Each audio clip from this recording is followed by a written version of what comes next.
It's a beautiful Wednesday, October 15th, and you're listening to the Oklahoma Breakdown with Ikard and Lehman presented by Riverwind Casino. Riverwind is Oklahoma City's premier casino experience, and there are so many reasons why Riverwind is consistently voted OKC's number one casino, but it all starts with their amazing variety of gaming thrills and excitement. Riverwind's beautiful award-winning environment plays host to more than 2,800 of the latest electronic games with a huge selection of table games, including blackjack match, roulette, and Teddy's favorite, craps. No matter what your game, Riverwind has it in spades and hearts. And to learn more about their gaming promotions and entertainment options, all you got to do is visit riverwind.com. Riverwind Casino, always a good time. And Ted, the Sooners are going on the road really for the first time this season. Temple doesn't count. No. Nope. Can't count that. This going to be a legit atmosphere. I know it's an early kick, which is a big benefit to us, but they're going to be geared up, ready to roll. This is going to be a totally different field than that empty pro stadium we played in. I honestly think it's a good thing they're going on the road this week. Yeah. Get away from all of the stuff, all of the baggage that comes from the way that comes with the way that they played against Texas. Yep. Now you're going on the road. It's just like you and your guys, and you got to go win it. Yep. If you want to have the type of season you want to have, you got to go win it. You got to have it. Yep. Get tight, rally together. If you believe anything about what Venables has said since the Texas game, the team has responded the way that you would hope, and this is going to be a big challenge. I mean, honestly, when you look at the rest of the schedule, this is going to be a very tough game, but it may be the most winnable game you have left. I don't think there's no doubt that or LSU, right? With the way that their offense is struggling at points in time, but LSU just beat this South Carolina team. Yep. So this is, in my mind, undoubtedly the most winnable game left on the Sooners' schedule. You got to win it if you want to be in the college football playoff mix. Yep, that's right. Got to bounce back. And I'm optimistic that they will. I still think that we've got an elite level defense, and I'm banking that John Mateer plays a way better game. I mean, we're going to have our struggles. There's no doubt they've got some good personnel, but I'm confident that Mateer is going to play a much better game than he did Saturday. Let's dive into the matchup. Let's start with OU's defense against South Carolina's offense. Ted, what are you watching for? Yeah, well, first of all, personnel, man. Statistically, this offense isn't going to blow you away. They've had offensive line issues. They're banged up there. They fired their offensive line coach. There's been a lot of problems there. But the personnel they have, I mean, this is an SEC football team. All right. They got big athletic bodies all over the place.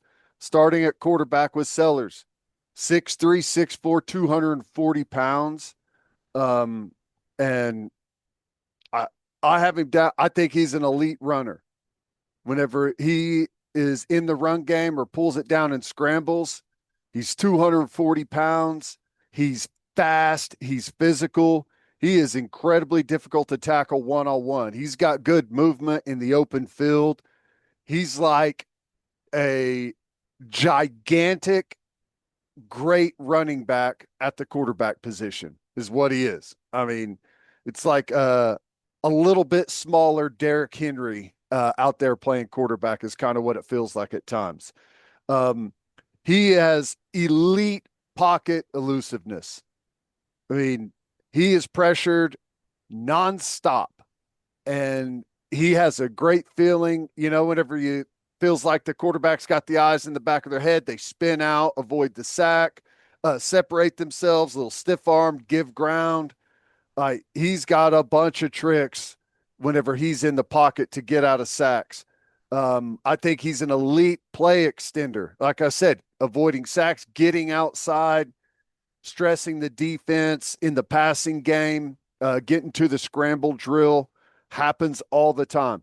I think he's got an incredibly strong arm, a plus arm over the average quarterback in college football. He can throw it downfield, I mean, as far as he needs to. He can cram it in on the one-on-one routes on the sideline from the opposite hash. He's got an incredibly strong arm. Here's where I think you have some opportunity. I think he's just an okay quarterback. What I mean by that, like playing the position of quarterback, running the offense, executing the passing game. As good as a play extender as he is, and as elusive as he is, and getting to the scramble drill, I think he's okay or even below average with his eyes in the scramble drill. When he gets outside, he's got free runners all over the place, and he's not great at finding them. He does, and he will make you pay. But, I think maybe it's a result of him being under so much pressure that he doesn't have a lot of opportunity to really work on getting his eyes better because everything happens so fast for him. But he does miss free runners in the scramble drill. He's a first read thrower. When they get to just your regular drop back pass, he's throwing if his first read isn't there, he's not going to second read, third read. That doesn't happen a whole lot. He will take a swing route and stuff like that, but he typically is a first read thrower. Again, that could be a product of him being sped up all the time. But even when he's got protection, he locks onto the first read, and that's where he's going with the football. Stares it down. Like his eyes are telling you where he's throwing the football. And we talk about that a lot with quarterbacks. Whenever you get to the guys that can start looking off safeties and stuff like that, it becomes way more difficult. So I do think we can take advantage of that. But that being said, they are 15th in the SEC in giving up sacks. They've given up 20, 3.5 sacks a game. That looks really bad. It doesn't look as bad whenever you consider they've given up 20 sacks out of a possible, 500. I mean, it's constant that he avoids free rushers. I mean, it happens. I mean, every series he avoids 2 or 3 sacks in the pocket. It's crazy. So while they give up a lot of sacks, the percentage of opportunities, probably has to be the lowest in college football. I can't imagine anyone avoiding more sacks than what he does. Not good on third down. 15th on third down. Now, and we'll get into this on your end, I'm sure, but they're +6 in turnovers. Their defense is forced 12. They've turned the ball over 6 times. Not there is as many sacks as they give up, and as crazy and chaotic as things can be for them offensively. They've turned it over 6 times, which is not a whole lot. 3 interceptions and 3 fumbles. I thought this was an interesting note as well, and this really doesn't necessarily fit into their offense, but they have 3 punt return touchdowns. Number 1 in the SEC. They average 20 yards of return on punt return. So we just gave up a touchdown there. They're going to be licking their chops. We're going to have to go out and prove it. I think there's a couple of really good opportunities for us. They are one of the worst teams in the SEC. They've had the most penalties. Now, they don't have the most penalty yards, but they have the most penalties in the SEC through 6 games. They have 55 penalties. And the reason that doesn't match up with the yards is because they have a ton of procedure penalties. False starts, illegal motions, and they set themselves behind the chains a lot. We got to force them into that with our defensive line, the way we move. Now, I know they're going to be at home, but I mean, I think there's areas where maybe we can force them where they're getting off the ball a little too quick, and they're trying to get back and protect, and they get those procedures. There's been quite a few drops. They've had open wide receivers that they've dropped. I mean, I think the LSU game, the way the LSU game starts, is a great example of what I think we're going to get. Which right out of the gate, they fumbled the very first snap of the game on their own 17-yard line. LSU recovers, but they hold them to a field goal. But the first series against LSU, I think, is really what we're going to get. They ran a quarterback sweep where they pull the guard in the center on the backside of trips. It's just, here we go, like student body left. And they'll do that with, they did that on a 2nd and 14 after they got stuffed on the run. They call plays very traditionally. 2nd and extra long, big quarterback rundown. They're going to run quarterback counter. They're going to run quarterback draw. They're going to run quarterback sweep. And they're going to do it out of all different formations. The first 3rd down they get, 3rd and 8, own territory, running back screen. Right. And I think they do a really good job setting up their screens. And both of their backs, I think, are really good in the screen game, and they're really good all around backs. I know the rushing yards aren't a whole lot to, impress anybody, but they're big, they're physical, and they are fast, all of them. So, and they got 3 guys that they'll use, and they're all like 6'1", like 5'11" to 6'1", 220 plus pounds, and they can all fly. Okay. So we got to be ready with their running backs. Next 1st and 10, boot, right? You're going to get a lot of boot out of a bunch of different formations. They pick up a 1st down. Next 1st down, they get cover 1 with the pressure, 3-by-1. They're just running, ISO plays, little comeback on the backside of 3-by-1, man-to-man coverage. First read, lock on, he's open, I'm throwing it. Then they pick up a 1st down there. Next 1st down, you get a quarterback draw, right? They run and this is what I thought was interesting. They march right down the field, and they get into fringe red zone, +30, +25 area, 3rd and 8, quarterback run, right? They're trying to put themselves in a option to go for it on 4th and short, but they're going to play it conservative. They're not going to really get into a big drop back pass game. They're going to play it conservative and use their quarterback's legs. A couple of things that you see, they're going to try and make the corners tackle in the run game, whether it's cracking on the support safety, whether it's, either end over or just a nub side, backside tied in, where the corners in the run game, they're going to do that a bunch of different ways, and they're going to window dress it. They're going to shift. They're going to motion to create that look. All of a sudden, the corner is now in the run fit, and they're going to make him come up and tackle. A lot of scramble drill. We have to be good in the scramble drill, locking onto receivers.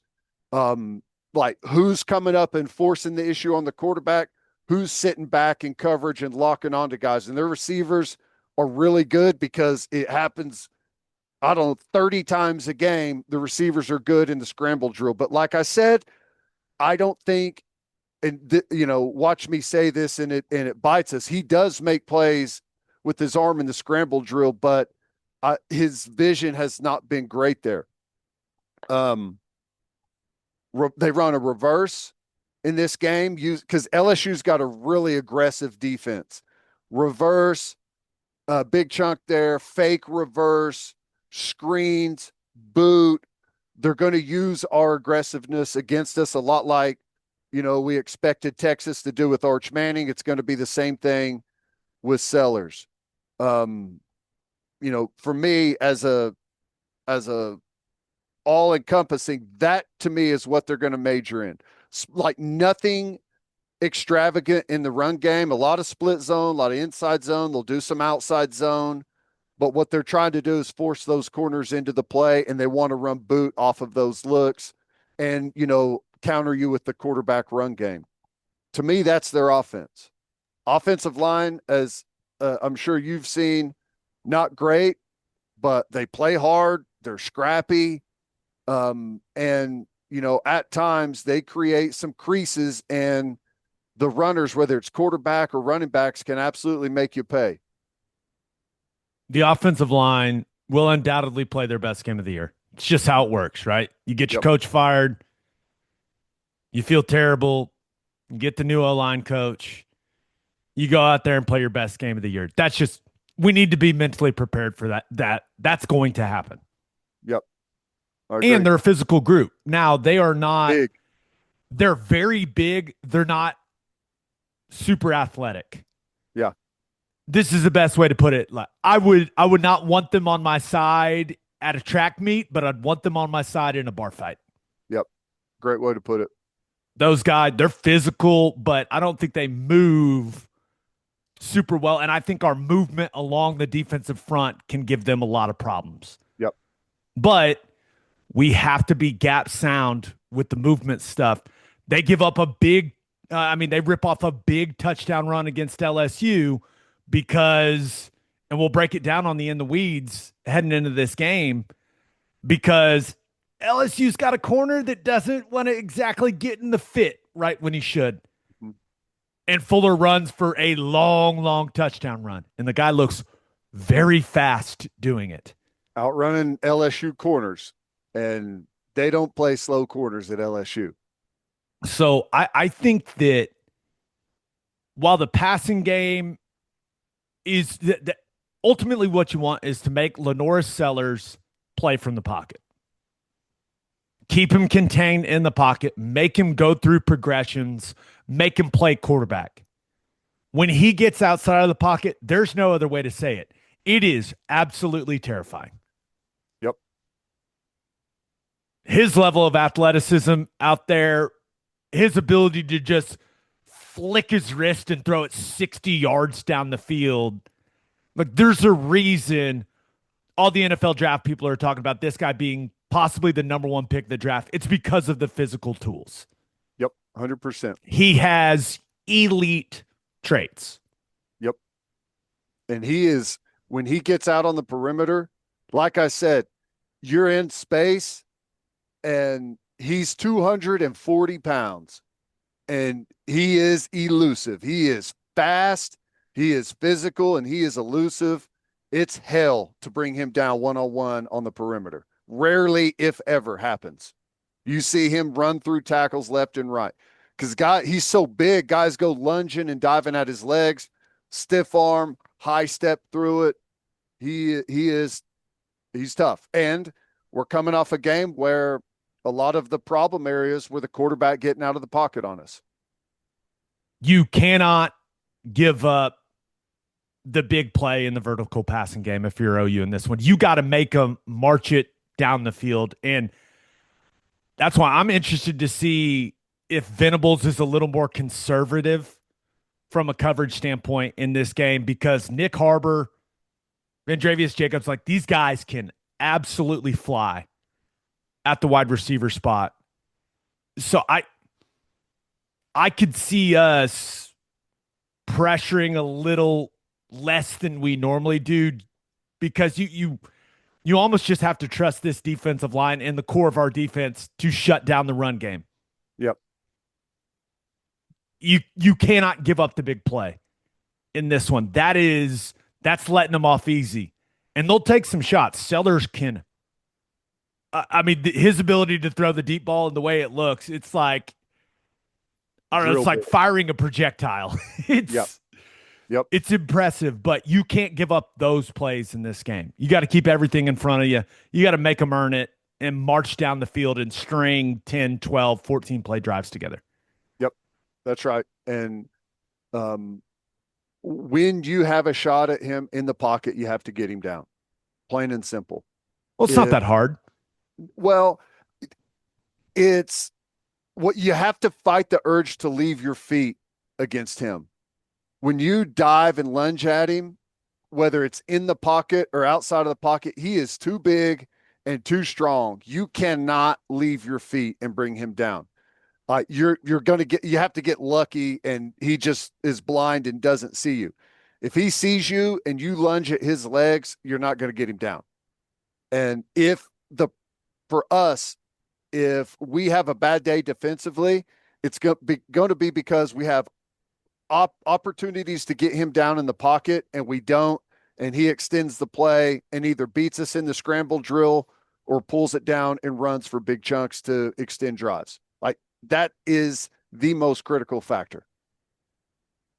Is there anything else? I, OU's defense. Is there anything, any vulnerabilities we showed against Texas that you think South Carolina will try to attack?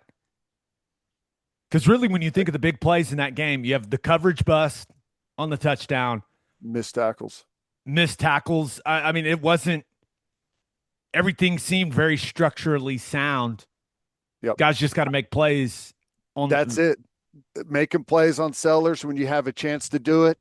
I think we're actually a really good screen defending team. Our defensive line reads it and recognizes it really quick, and they come back and are a big factor. Our backers see them quick. Like we've typically played the screen game really well, and that's going to have to continue. They're going to try and use our aggressiveness against us with reverses and screens and stuff like that. We've typically been pretty good. The big problem area is letting him escape the pocket and beat us in the improvisation game. I mean, to me, that's the biggest thing. And I'll say that I think our defense should have and will have a really good game against their offense. Anything else? I think that's it. All right, let's talk about OU's offense versus South Carolina's defense.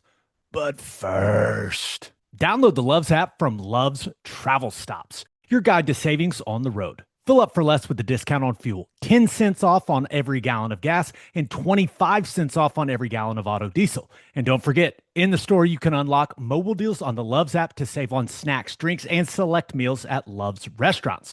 Plus, you can plan your pit stops for your next road trip with the map and route planner. All from Love's, the heart of the highway. It's football time in Oklahoma, and you need beef built like our guys on the field, premium, powerful, and ready to perform. That's Didier Ranch. They're a family ranch right here in Oklahoma, raising and shipping their own beef nationwide. Steak burgers, premium ground beef, and they hand deliver next day to the Oklahoma City metro and surrounding areas. Norman, Moore, Edmond, Yukon, right from their ranch to your doorstep, faster than the Sooner schooner after a touchdown drive. Premium beef delivered. Visit DidierRanch.com and taste the luxury of tradition. And we are brought to you by Simple Modern, the Oklahoma-owned company and proud official drinkware partner of the OU Sooners. Football in Gaylord Family Oklahoma Memorial Stadium is rocking all October. Big plays, packed stands, and the exclusive limited edition Simple Modern drinkware drops at each home game. Get yours before everyone else grabs them. Both October home games bring a brand new design only available at that matchup and only while supplies last. I'm telling you, it's the perfect way to stay hydrated while cheering on the Sooners. And with 10% of all profits going to charity, many right here in Oklahoma, every sip supports Oklahomans on and off the field. Simple Modern, good everywhere. All right, looking at what we're watching for with OU's offense versus South Carolina's defense, there's only one place to start. It is the most important thing. You cannot let Dylan Stewart wreck the game. You have to build your entire game plan with that in mind the entire time, and you have to call plays during the game with that in mind the entire time. If you give him opportunities to wreck the game, it has been proven he will wreck the game. So he might wreck it even if you don't give him opportunities. Yeah, yes, he's that good. And whether it's a hobbled Derek Simmons at right tackle or Luke Baklenko, you have to give those guys consistent help. because they cannot block him one-on-one in pass rush. They just can't. This guy may be the best pass rusher in all of college football. He just has, top tier elite tools as a pass rusher. So I just needed to get that out of the way. Our tight ends can't block him one-on-one in the run game. I'm not sure our right tackles can block him one-on-one in the run game, but hey, if you can't do that, then just throw everything out. But it is imperative that we give our right tackle, whoever it is, as much help as possible on Dylan Stewart in this game. If we don't, he will wreck the game. And it'll be a sad, sad flight home from Columbia. I can't make it any clearer than that. Can I, Ted? No, that's right. Now that we have that out of the way, let's talk about the structure. They are a 4-2-5 defense. They play nickel to everything. That's what they play. That's what they're going to play. They're not going to get out of it. Best players on their defense. Dylan Stewart, number 6, just an elite player on the edge.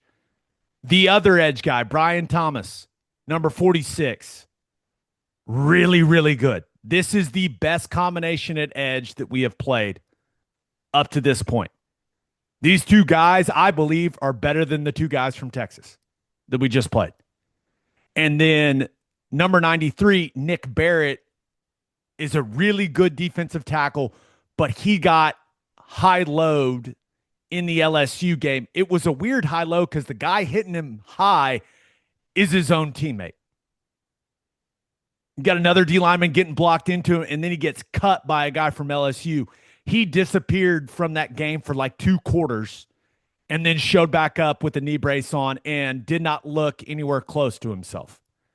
So we'll see what Nick Barrett looks like. If I knew he was going to be close to 100%, I'd be worried because the guy can play. Mm-hmm. He's a really good player. So you may notice that I have pointed out who I think their 3 best players on defense are. They're all defensive linemen. This is a good group up front, man. They are physical, really good length, like play with solid technique and pad level. Stewart will do some things that, frankly, he's not supposed to do, but he's so talented that he makes it work. And it's hard to account for that, but you just got to try your best. Yeah. It's when you scheme things up, you typically know how someone's going to react to a given block with whatever look they're in or defense they're in. He is going to try and go make something happen. And I'll tell you, as a linebacker, go do your thing. I'll try and make you right on the back end. You create as much havoc as you can, and that's probably what they tell him. He will jump around split zone blocks. He will jump around counter pulls. As a pass rusher, like they'll be bringing a pressure where one of the linebackers is in the B gap, and he'll do an up and under move and beat the tackle inside, even though there's a linebacker and a guard there, like, and still win. It like he just does things where when you look at it on paper, you go, oh, he's not going to do that. He does that. He goes off script and he goes and makes plays. But one random personnel note, Monkel Goodwine, number 44, looks enormous on tape. He's a starting defensive tackle for him. Good player. He had a club on his hand for the first 2.5 quarters against LSU, and then the club was gone. I've never seen that before. I was like, wait a second, he's using both hands now. What's going on here? So I just a random observation. But before I get into the run game thoughts and some pass game thoughts, a game management note. If they start a series with their second team defensive line on the field, you've got guys up in the box. You see they're putting that second team defensive line on the field. 6 and 46 are out of the game. They're getting a breather. Get an 11 personnel with Canick and do not sub. Do not let those guys back on the field. You are doing them a favor if those guys are off the field and you let them back on the field. If they want to take their two best players off the field for a series, do not sub and allow them to get their best players back on the field. And I think the best way to do it is you play with tempo. You get to the ball quickly. You don't have to snap it quickly.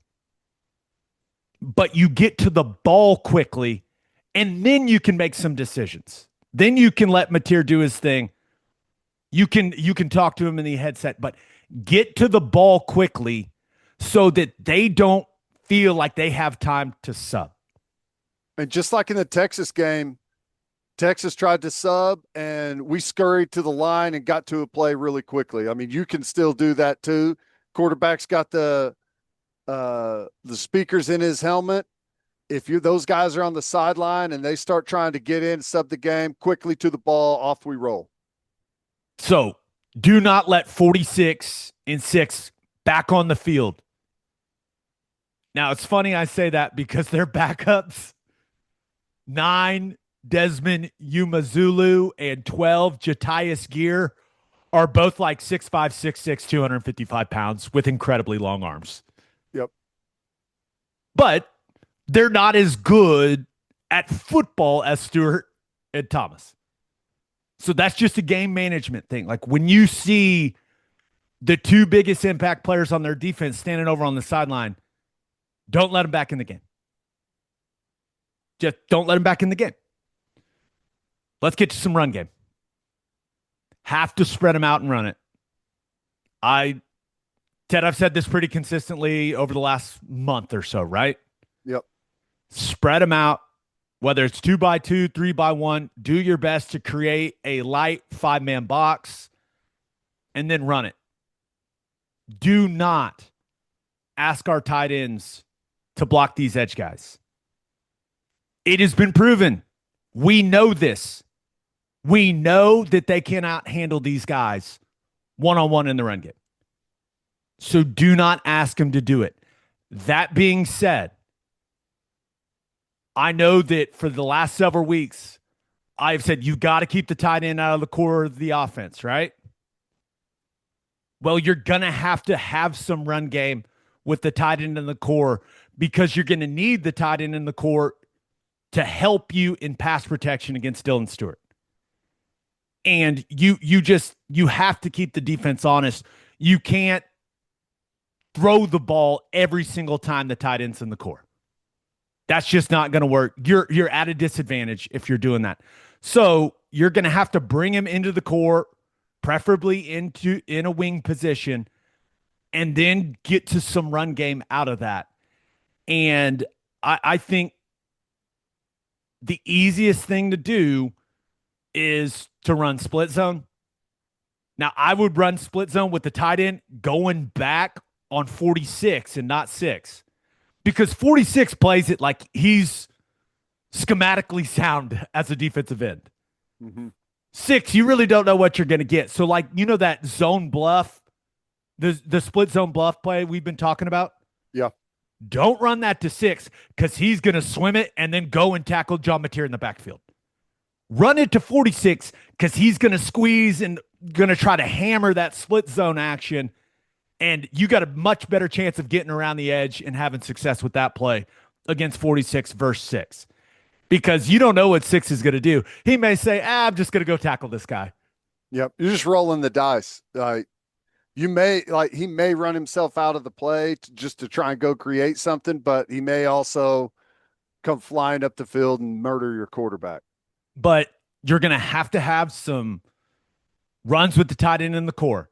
Split zone, on the run split zone, right, where he's motioning in from outside at the wide receiver position, comes in, and then you hit it on the move. The split zone bluff play, and then zone insert, where he's blocking an inside backer.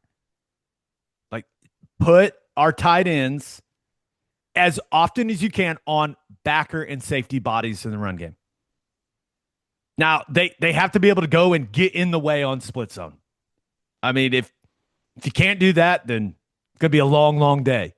But you Yep. have to get to some run game with the tight end in the core because you're gonna need that tight end in the core to help you in pass protection against Dylan Stewart, whether it's a chip or whether you're just keeping him in and double teaming him.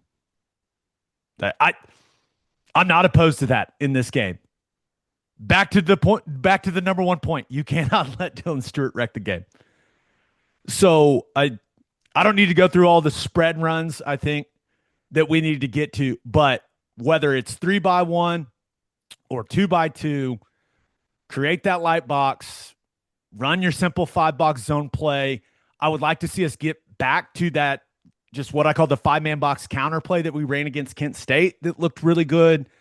But in 3-by-1 with trips to the field, very similarly to what we saw from Texas, I think at the start of the game, we're going to get a 5-man box with DQ Smith, their safety, reading run or pass and coming down late if he's read and run to fill on the weak side. And just make them prove that they can stop your run game out of that formation. Yep. Whether it's 5-man box zone, 5-man box duo, QB run game, QB split zone, QB lead zone, QB, let's call it GR counter, where the running back's the second puller in certain. Just make them prove they can stop it. And if they can't, they're going to have to commit. And with them spread out, that's when you're going to get the matchups you want to throw against. No doubt about it. And if you don't want to run Mateer a ton, try what LSU did. They got in 3-by-1. Garrett Nussmeier's in the 3-by-1. And they got two skill guys in the backfield. Like, put Kanik in the backfield and get to some QB run game. I don't care. But you have to get in that formation, spread them out, and see if you can run it consistently. That has been our best stuff in the run game. We broke it down on the In the Weeds recap of the OU Texas. Like, we looked at two run plays with Torrey Blaylock in that exact look where you're ripping off double-digit yard runs. We looked at it before and after the Texas game. Yes, we did. Yes, we did. Now, you mentioned it. If they bump the mic in the box or they bring that safety down weak and play him at linebacker depth, then whoever you feel is your best wide receiver, the guy you feel that can go win, put him to the single receiver side and let him go win. Burks, Gibson, Satania, Lewis, I don't care. But if you can run it efficiently when you spread them out and force them to commit a sixth element to the box, then you're going to have a great opportunity for that single wide receiver to just go win. Mm-hmm. And that's what this game is. Like, you don't have to overcomplicate it. You don't have to overthink it. Create a matchup. And then your guy has to go win his matchup. And that's whether it's an RPO or true play action, or you're just catching it out of that formation and Mateer's looking, trying to look the defense one way, knowing he's coming back to that single wide receiver side. That's something Mateer, and we'll get to in the pass game, but he's got to do a better job with his eyes in this game. If he plays with the same eyes he played with against Texas, not going to have a ton of success in the passing game. So I also like the 4-by-0 formation. Now, LSU ran it where they've got a tight end, inline tight end, and then trips all the way to the field. Once again, I don't think an inline tight end is going to have success against Dylan Stewart or Brian Thomas.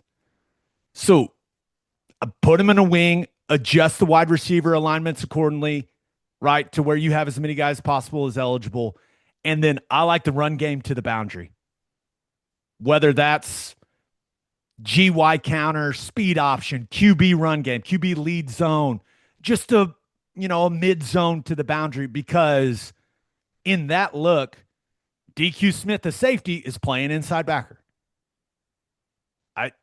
You can't ask for anything better than that, man, as an offensive lineman. So quick screens to the outside or just run plays. Giovanni Gibson, Keontez Lewis have shown that, hey, they're pretty good blocking in those plays. So whether you're throwing it to Satania or Burks, but just quick screens where Mateer can get it out of his hand and you can make those defensive backs for South Carolina tackle in space. They've missed a lot of tackles in the secondary. Now, we have not been a group that's forced a lot of missed tackles, but why not this weekend, Ted? Well, yeah, and take the strength of their team, their edge guys and defensive line, take them out of it. Make those guys pursue out to the perimeter, not come after your quarterback in the pocket. Get that ball out quick, turn those guys into pursuit players and gas them out, chasing receivers around the field. If we feel that it is necessary to sprinkle in some 12 personnel in this game, get your tight ends in a pair, right? One in line, one in a wing. You're going to get a 4-3 box in that look and run it away from those guys. Let them, if we need, and I'd prefer to put them on the right over Dylan Stewart. I know that sounds crazy, but we need two tight ends to be able to just get in Dylan Stewart's way at the same time. And because it pulls their nickel 24, who I think is a good player, but it pulls him into the box and into the fit. And you can just run mid zone at him. You can run counter at him. But all you need is for two guys to get in six's way. I don't even think, like, if you're just running mid zone away from number 6 and you've got your two tight ends in the pair, don't even worry about working up to the backside backer. He's kind of out of the play. Don't even, like, just double team him at the point of attack. Let and the say, back hey, have him with the football. Yeah. Pass game. On to pass game. Mateer, we can talk about route combinations, coverages, all that. But the bottom line is he's got to be better with his eyes. He's got to make better decisions. He has to work the proper route combinations based on the coverage they're playing. And he missed a lot of things against Texas. I went back and watched every pass again yesterday, and I just don't know if he trusted himself to make those throws with the thumb, but his eyes are not, just the way I see it, his eyes are not in the right spots a lot of the time. If he plays that way against South Carolina, it's going to be another very rough day offensively for us. Yep. Quick passing game will be huge. John Mateer needs to play fast, but not be in a hurry back there. Because Dylan Stewart's coming. Brian Thomas is coming. Like, these guys are the best duo of pass rushers that we have played. And Mateer has been good in those situations, right? Gets the snap. Guys find the holes in the zone quickly, and he delivers the football. That needs to be a big piece of what we do. I don't think their underneath zone coverage is particularly good. I think their inside backers don't do a very good job of attaching to guys in zone coverage. So I think there are holes there, whether that's Canick, Burks, Satania. I think the quick passing game needs to be a big piece of what we do. I think Jacob Jordan would be perfect for it. Those decisions are not up to me, but a guy that runs precise routes like him in the middle of the field would be, it makes a lot of sense in this game. One thing to keep an eye on. You're probably going to keep the tight end and the backs in more often than not in this game to help our right tackle, right? Usually those guys are getting out and pulling a flat defender out of the play, occupying him a lot of the time. If the flat defender for South Carolina does not have a threat in the flat, they turn and run backwards to try to pick up any deep crossers coming across the field. It's really interesting to watch. And they picked off Brabula in the Missouri game on this. Mateer has to be aware of that. Like if you're back staying into help and protection, if your tight end staying into help and protection, that flat defender, you have to know that he is going to haul backwards to try to disrupt a deep crosser across the field. Because you think, hey, he's the flat defender. He's going to be in the flat. No, he is ripping it back there to try to pick off any deep crossing route. And they do a good job of it. And I've seen it multiple times on film. Quarterbacks just don't see him. It should give you some opportunities to take advantage of that, like in the screen game, right? Right. You look like you're stepping up to protect, no threat to the flat. Flat player bails, gets out of there, and then you work and release a screen over in that direction. One last passing game thing. DQ Smith, number one. He looks like a gajillion dollars in a uniform. He just looks account slow in coverage to me, whether it's driving on in-breaking routes, getting to his deep zone, in zone coverage. And it just seems to hesitate on tape. He's 220 pounds playing safety also. Yeah. But I think that's a guy that if you're going to push it down the field, if Mateer can have time, like you have to target DQ Smith because he's a big dude back there playing safety, man. Yep. Pass protection. Whoa, boy. I think I've made it clear. Do not let 6 wreck the game. Do not let Dylan Stewart wreck the game. You have to give the right tackle help the vast majority of this game because our guys are not going to be able to block him one-on-one. So what do? What's the plan look like from a pass protection standpoint? I will just say how I would build the protection plan. First of all, if everything is even, whether you're in the middle of the field, on either hatch, like if you do not have a pressure look, Jake Michaela, Fabechi Wiwu, and whoever's playing right tackle should be in the 3-man slide. So typically in 6-man pass protection, you've got a side that has 2 guys big on big, man-to-man on the defensive lineman, and then the other side is in a 3-man slide to a linebacker or linebackers. You're going to 1 guy plus 1, or you're just going, you're just in mic protection. You got 3 guys for the 2 down linemen and the mic, however it presents itself. The 3-man slide should go to Dylan Stewart. And Jake Michaela needs to live this game on an island, essentially, if you're Fabechi Wiwu. If I'm in the 3-man slide, now, if they bring a backer and they buy you, there's nothing you can do. There's nothing you can do. But if they're just rushing 4, which South Carolina's not really a huge blitz team, if they're just rushing 4, go help the tackle. Michael will be fine. Let him live on an island. Heath Osaida and Michael Fasusi are going to play this game on an island, or at least that's what I would do. It's just, hey, guys, here you go. Go earn those paychecks, baby. That's just – but Dylan Stewart is over the right tackle 99.9% of the time. Now, if Mateer wants to redirect, like if he sees pressure coming from our left and he wants to redirect the protection, okay. Defer to the quarterback. But I think the base protection, the base 6-man protection in this game should be sliding the line. The 3-man slide should go to Dylan Stewart, and the running back should stay in and just try to help if he needs to help.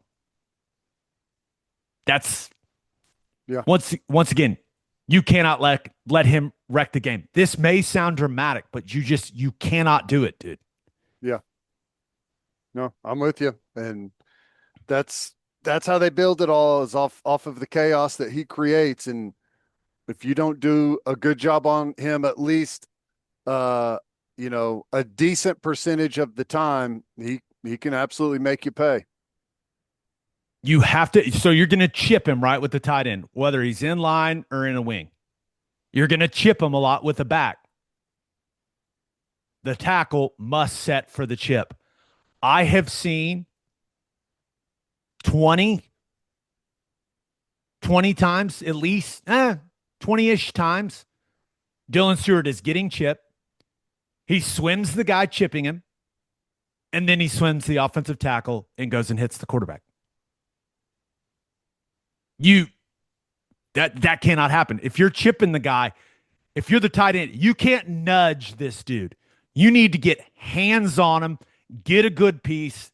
The right tackle needs to know, I'm getting my chip. I got to stay. My set needs to stay inside.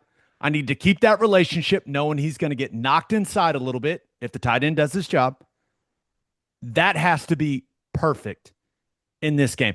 We can't be committing 2 guys to Dylan Stewart and him sacking John Mateer. That can't happen. He's done it sometimes this year, but that can't happen in this game. So you have to set for the chip.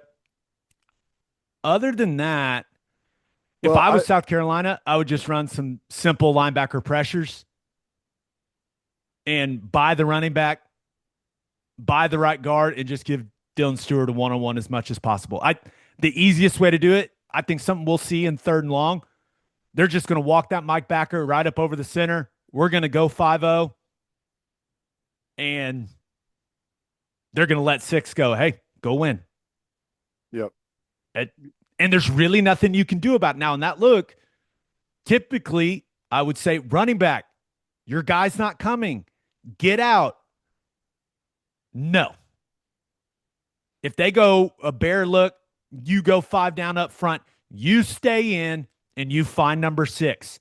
They're going to run twist games where he's the looper coming all the way around. That exact pressure, and we'll break it down in the Weeds preview for this game.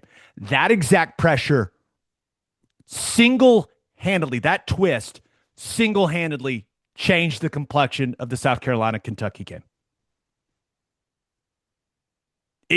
He comes as the looper, center, right guard, right tackle, can't bump it off quick enough.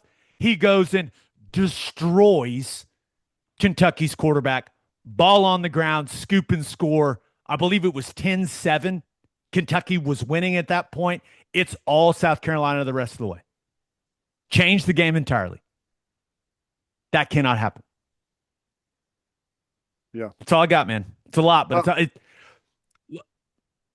long story short, do not let 6 wreck the game. Well, and I'll add, a lot of times you will see when there is a player like this on the edge, what teams will try to do is like throw a lot at them with the split zone look, with, different looks to try and, slow them down to where they're reacting to these different blocking schemes. I think that's a mistake to try that against him because he doesn't care. He's just flying off the ball and he's going to create havoc. That is a losing formula, in my opinion. And you see people try that all the time on guys, and oftentimes it works because, he's got to react to these different schemes, but he's not going to react. He's going off instinct and he's going to blow stuff up. That's the thing. Everyone talks about Stewart's physical gifts, the get off, the bend, all that stuff. He's got really good playmaking instincts where he feels like a guy motioning him and trying to pin him for like a pin pull on the outside, and he just spins out of it, swims the guy, flies upfield. The guy doesn't even touch him and is able to bend his body, get flat, and still go make the play. Like he just, I don't know, man. I don't know what else to say other than like he just feels it. Yep. You just got to stay away. Stay away from him. Don't run it at him. Stay away. It's not going to slow him down. I feel like I've terrified the people enough, don't you think? It's just maybe not enough. Spread them out, run it away from 6 as much as possible. Bore him One to other death. thing in the passing game, and this was something we talked about before this matchup a year ago. One of the easiest things to do for John Mateer to just get it out of his hand quickly is to catch the snap, look one way, and then just throw a go ball the other.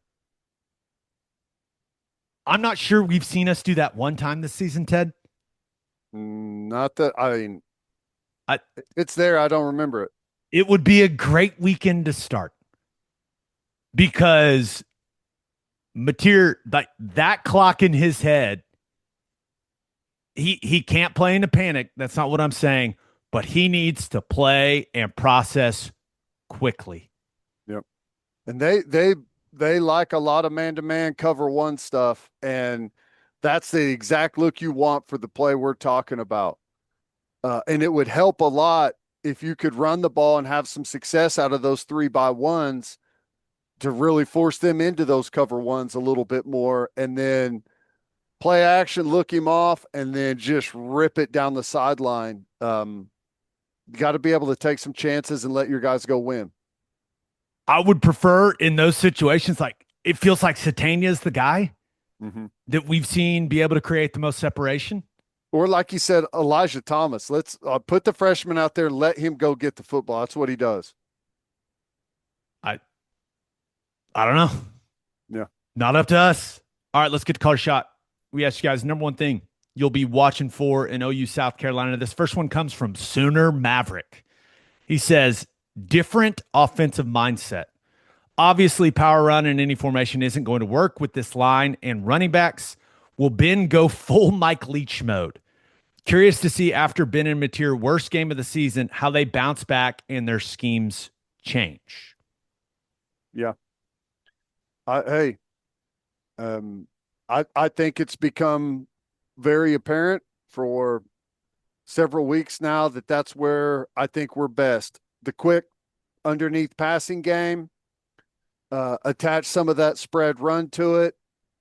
If you're having some success and getting in some rhythm, play with a little bit of tempo. And like you said, don't sub if you don't need to. And either keep those guys out there and wear them down, or keep them on the sideline. And I'm totally for that. Like at some point, we've got to adjust what we're doing to start fitting what we do well a little bit better.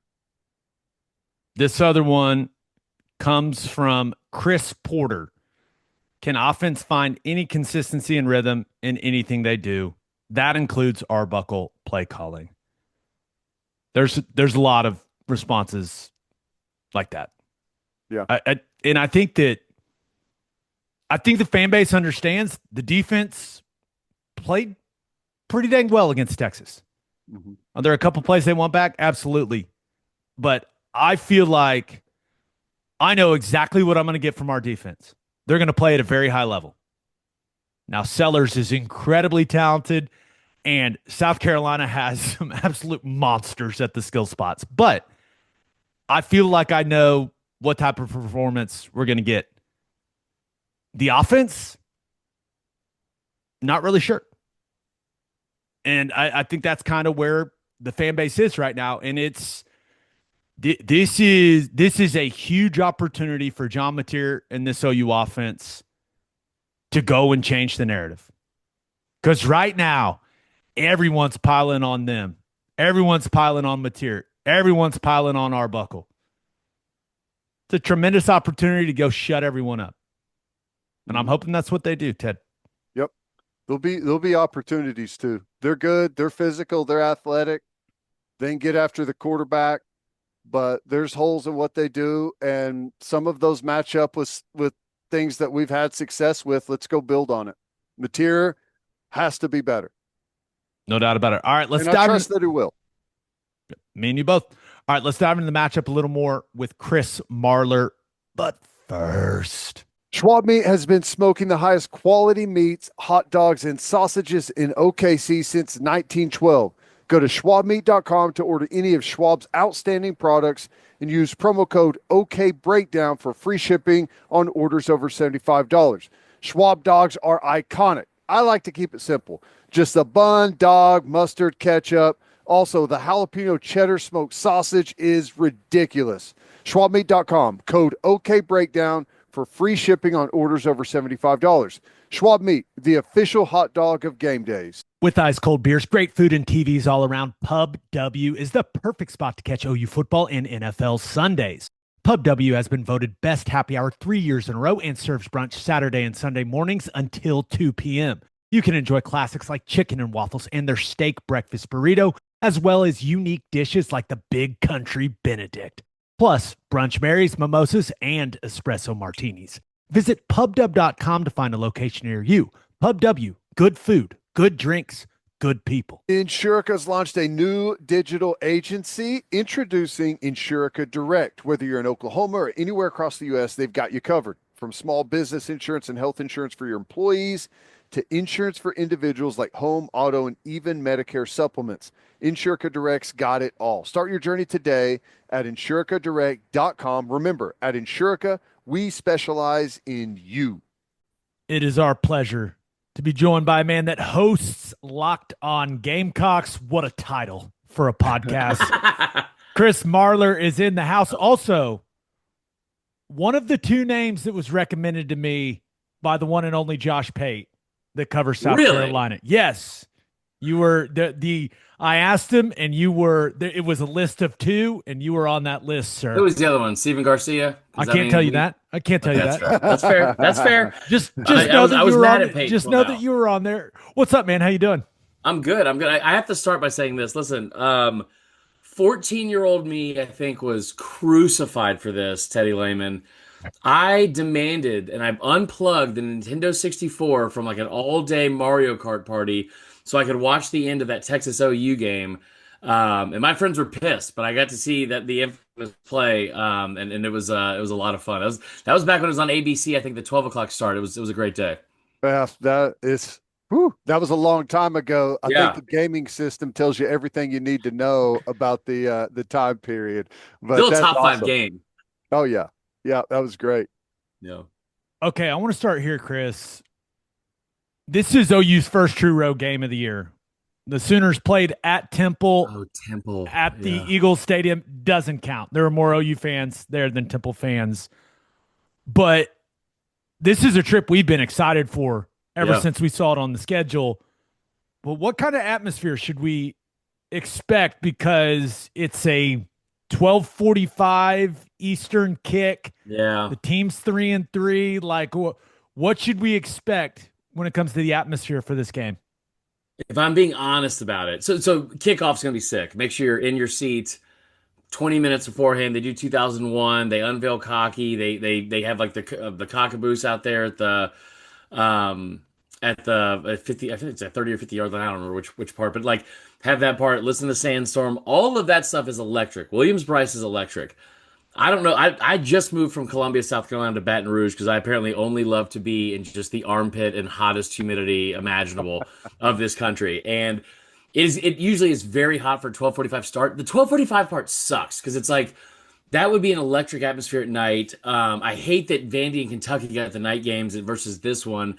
So I think the first half will be very electric. Depending on how the game goes, like if it goes the way I think some Oklahoma fans want or expect it to go, it might not be the biggest crowd in the second half because I think South Carolina fans are pretty frustrated with how some things are going right now. Well, let's get right into that. How are things going right now? The offense has really struggled, led to some changes there. Like, what's the overall feeling in the building surrounding that offense they've got? Yeah, emotionally not great, Teddy. Not great. It has been a pretty bad start. I think they were ranked 92nd or worse in every single major offensive category a week ago. Now, hold your horses. Now they're 100 or worse in all of them because they played the LSU game. The scary part for this team is they haven't scored 100 total points on offense yet this year. They're 15th, I think, or 16th in scoring in the SEC, but they have 6 non-offensive touchdowns, which go to your scoring offense, right? So it's actually even worse than advertised. You have really, really good receivers. Like you have a really good receiving class that came in for like a freshman recruiting class. You have some really good sophomores and some young guys. You have Nick Harbor, Vandrevius Jacobs has stepped up. There's a lot of talent there. You got some talent at running back. I still maintain that I think Lenore Sellers is one of the most physically talented quarterbacks in the country. There's a problem if you've heard all the position units I've named so far. That one up front that's most important, and Oklahoma fans will feel me on this because of how the game went last year and how the season went. It is, I mean, it's awful. Like it has so many holes in it, and it is. You got four starters that might be out. I mean, it really is a mash unit. It's a lot like how Oklahoma had to go through what they had to go through last year, season ago. But like, I mean, they just don't have a ton of time for Lenore's to ever throw the football. It has. I made the joke this weekend because they had three starters out against LSU, and then they lost Surratt, one of the guards, and I was like, man, if this keeps happening, Chloe Kitts from the women's basketball team is going to have to start at guard, and then she tore her ACL. So it's like, I don't. It was all-time bad tweet, by the way.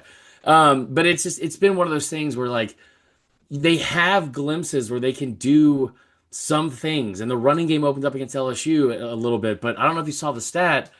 They finally gave Lenore Sellers the keys to run the football. He had 22 carries, 8 more than any other game this year. Had 19 yards, and in the game, thanks to Cole Kublik for this number, in the game he traveled 894 yards on the field for 19. I mean, that's the craziest stat I've ever heard. Like that's, I don't think I'm being hyperbolic when I say it, but it's been a rough go, man. Rough go. Has anything gone well offensively?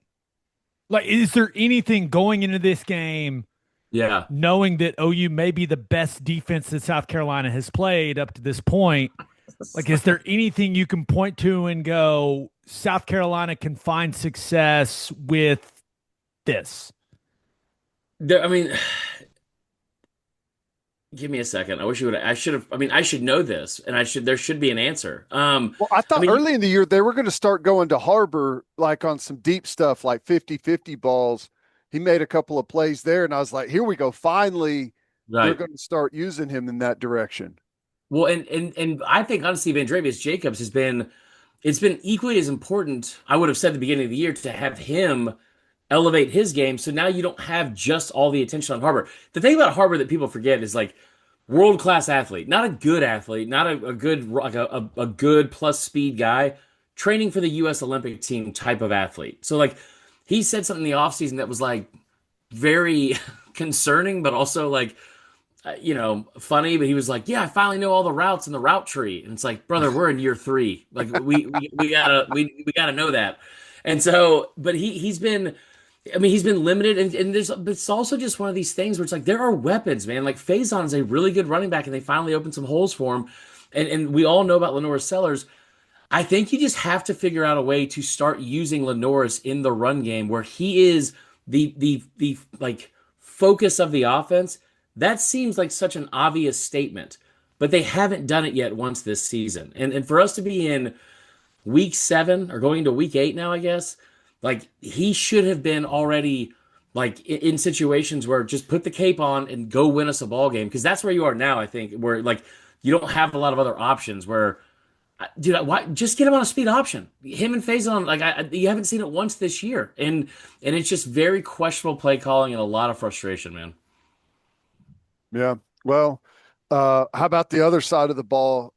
I know that, one of the talking points that I had all off season were, and there was multiple teams that kind of fit into this category, losing a ton of senior players and having to replace those guys. And how has that gone? I mean, I know you still have maybe the best, one of the best edge guys up front, and his partner's playing pretty good too, but how has the experiment been replacing all those guys from a year ago?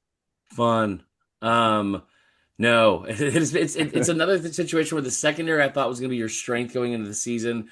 They've been a little bit banged up. There's still some talent, but there's a lot of talent back there. And I don't think, I mean, they haven't played poorly. I said this last week to LSU fans and media, and they thought I was crazy when I said it, but it's like, I mean, Clayton White in this defense, since he's been the DC 4+ years now, I guess 4.5, since we're halfway through the season, this unit has led the SEC in total turnovers forced, right? Or total turnovers gained. They're really good at that part of the game. They're also really good when their backs are against the wall and opposing teams are in the red zone of turning you over. You saw it happen twice last week to LSU. So that's a positive. And especially with Mateer coming off the 3 interception game, that's something I think that they will have to win the turnover battle if they have a chance at winning this game. Beamer's like 82%, wins 82% of his games when they win the turnover battle, or even it's like 23% when they don't. And so those losses are by a lot. Vandy's a very good example of it. I think the edge rushers have been really good. Not just Stewart, they've been really good. And the front seven's been better than expected. They're just thin. Like the linebacking core, there's a kid named Justin Okoronkwo, a lot of fun to watch, just shot out of a cannon. Kid that's from Germany. He was a 3-star recruit that went to Alabama. I remember talking to the Bama staff then. They were like, if this kid was in America, he'd be a 5-star. Probably especially because he went to Bama, so you get the Bama bump. But I mean, he was a 3-star from Germany. Now he's playing in South Carolina. He's been awesome. So there's a lot of talent. There's not a lot of depth, man. Just not a lot of depth. The defense isn't the problem. I mean, No. you look at all the advanced metrics. Looking at it right here, SP plus. They're the 19th ranked defense in the country. I mean, they're playing good ball. Offensively, they're 68th. That's not as bad as I thought. Me neither, but it just feels, maybe it just feels worse when you can't block anyone. Uh-oh. Oh, no. Amber alert. That's the first in the history of the podcast, guys. Well, I don't love that I was a part of that. Yeah. I'm sure my phone's, oh, yeah, mine's going too. We're all uncomfortable. Great. Perfect. Okay. Yeah, this is I'm good. leaving it in. I don't edit anything. Marler, it's staying in. Now, if is this a game, because it feels like OU has to have it, Oh, yeah. but it also feels like South Carolina desperately needs it. Yeah. So, like, how important is this game for Shane Beamer and that staff and this fan base? You look at the rest of the schedule. You get Bama next week. Then you have road games at Ole Miss and A&M. You have Coastal Carolina at home. Thank God it's not in baseball. And then you get Clemson. And so it's like you will be favored in one of those games the rest of the way. But the 4.5-point favorite or 4.5-point underdog I thought was interesting because I think that's what the line opened up last year at Oklahoma. That's a little bit lower than I expected. And maybe it's because of just the performance from Mateer against Texas. I don't know. It is on the road. And the point you made, they have not had to go into a true road game yet this season. Temple, and listen, I love the link. It's a great spot to catch a game. Tailgating's phenomenal. Not the best road environment. I think that from a desperation standpoint, that's the best way to put it. I think you already saw them fire their offensive line coach last week, Lonnie Teasley, and they're elevating Sean Elliott, former head coach at Georgia State, and the run game coordinator to offensive line coach. Personally, I think that if you lose this game, you are staring 4-8 directly in the face, or 5-7. And you and I, we all know here that having to get a must win against Oklahoma is not like something anybody should ever want to have to do because that is a uphill battle usually from the start. I think that I wouldn't be surprised to see them pull out some stops. I wouldn't be surprised to see a much different attitude or like focus on offense. I personally think that if you come out and you lose this game, I don't care if it's by 4 or 30 points, but the offense puts up 320 yards and 17 points, I think Shula's gone. I think you have to make not necessarily wholesale changes, but significant, impactful changes on offense, especially. Well, how does it, which by the way, everyone in Oklahoma, I guess I shouldn't say everyone, everybody that I know absolutely loves Shane Beamer. Yeah. Great guy. I think he's doing a great job with what he has there, but what's that whole conversation looking like right now? I mean, so everyone has nut jobs in the fan base. I don't know if y'all had to experience this in the Big 12, but everyone in this conference besides Vandy thinks this is our year every year and we have to win. This guy's underperforming. And it's like, I don't know how many titles you think are being won every year because the expectations that some of these fan bases and administrations have are, quite frankly, very unrealistic.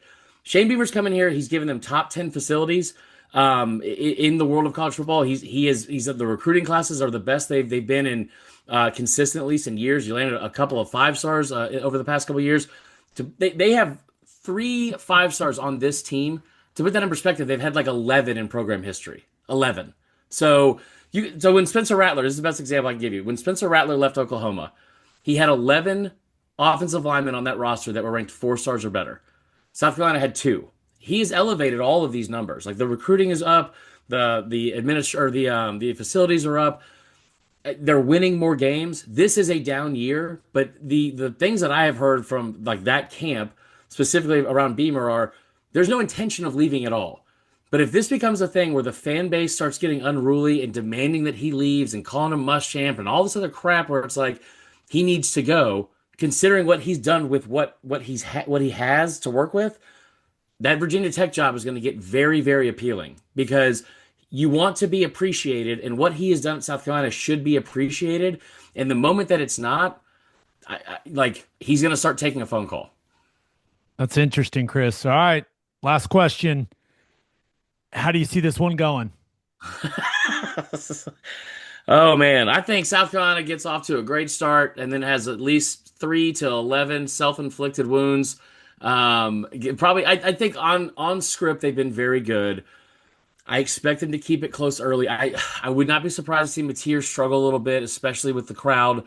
I have a hard time believing they can do it for 4 quarters with how thin they are, especially in the offensive line, and then also in the secondary. So it feels like I'm not trying to discount how good of an Oklahoma team this is, but I look at the worst unit on South Carolina, it's the offensive line. When I look at the best unit on Oklahoma, that defensive front 4 is incredible. You saw what they did to Auburn. I feel like they're going to have their way a little bit with this offensive line, and it's going to end up piling up. I'll say it's close, but I'll say Oklahoma 27, South Carolina 17. Fair. Also, I'm upset with both of you. I'm going to blame you both because nobody has hated Texas, not even fans, but media, more than this guy right here since they've come into the league. And last week I was so excited to dunk on these idiots, and it's been a tough go, man. That is a weird bunch. Yeah, to say the least. That's certainly a way to put it, but it is. Listen, man, 3 out of the last 4 years, they've gotten after us, and it's not fun for us, Chris. No, we don't like it either, man. So, we're going to try to figure that out, and hopefully we can make you a little happier next year, okay? All right. That's fine. I'll be back next year. All right, Chris. Yeah, hey, you are our South Carolina guy now moving forward. So love it. Whether you like it or not, that's how it is, buddy. Next time we're gonna play some Mario Kart, though. You got to make me that promise. Yeah, love it. It all comes full circle. Thanks, Chris. You're the man. Thanks, guys. For all of us Sooners, there comes a time when we need help. We need someone to fight for us, and that Sooner is Jeff Marr at the Marr Law Firm.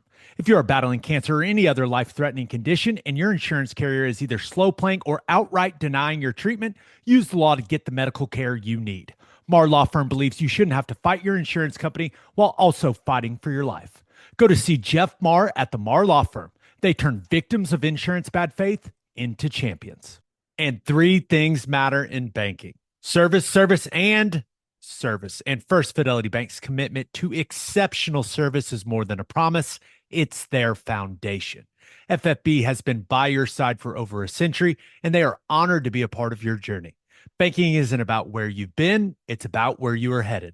Open an account at an award-winning bank today at ffb.com. At First Fidelity Bank, we go where you go. Bishop McGuinness Catholic High School represents a tradition of educational excellence in Oklahoma City. Grounded in a faith-based education, Bishop McGuinness offers a college prep curriculum that includes 26 AP courses, participation in OSSAA athletics, and numerous clubs and organizations for students to join and grow. If you want to provide the best possible educational and spiritual development for your children, contact Bishop McGuinness Catholic High School or visit bmchs.org. Financial aid is available. And go to opolisclothing.com and use promo code TED for 10% off our podcast merchandise and the best OU gear out there. That's opolisclothing.com and use promo code TED. Buttery soft and 10% off. All right, Ted, we got 4 marquee games in week 8 of college football. Let's start in Nashville. Number 10 LSU is traveling to take on number 17 Vanderbilt. This is your 11 a.m. ABC game. Currently, the Vanderbilt Commodores are a 2.5-point favorite over the LSU Tigers. Is this the first time ever that Vandy's been favored over LSU? I don't know, but I can't imagine it's happened before. It has to be very rare. Absolutely. Yeah, it's wild, especially, considering what I and a lot of people thought of LSU coming into this year, and it just really hasn't come together for them. But, this is kind of how Nussmeier was last year. I struggled through the first half a little bit, but the back half, he caught fire and started playing really well. We'll see if that's the case again this year. Nussmeier has not lived up to the expectations that were there for him heading into the season. Now, he's banged up, man. Watching that South Carolina game, he's playing on one wheel, like he's running around. You can tell he's hobbled, and I don't know how sustainable it is. He had some incredible throws against South Carolina where you go, oh yeah, I totally get all the hype around this guy. But he also had an interception in the end zone where you're like, that may be the worst decision I've seen from a quarterback all season long. He's reading the wrong guy on an RPO and he throws it right to his safety in the end zone. Like it hits the guy right in the chest. So I don't really know what to expect from him. They had some explosive runs against South Carolina, but they've struggled to run it. Nussmeier's banged up, man. I feel like the vibes are going to be really high for Vandy in this game. I'm honestly not surprised at all that they're favored, dude. Yeah. I'm picking them to win. I think the matchup coming in, they're going to be well rested. They're a veteran team. LSU plays ultra aggressive on defense, which, can be really good, but it also opens you up to some big playmaking. And we know that Pavia is a playmaking fool.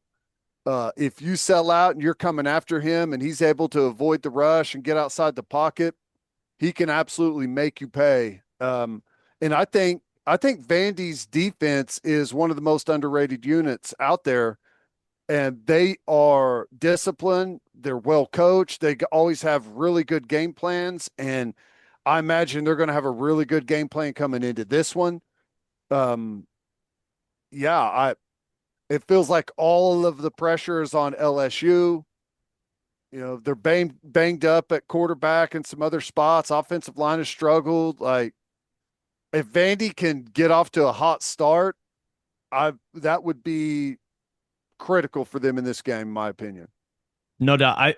You mentioned Vandy's defense. They've been really good against the run.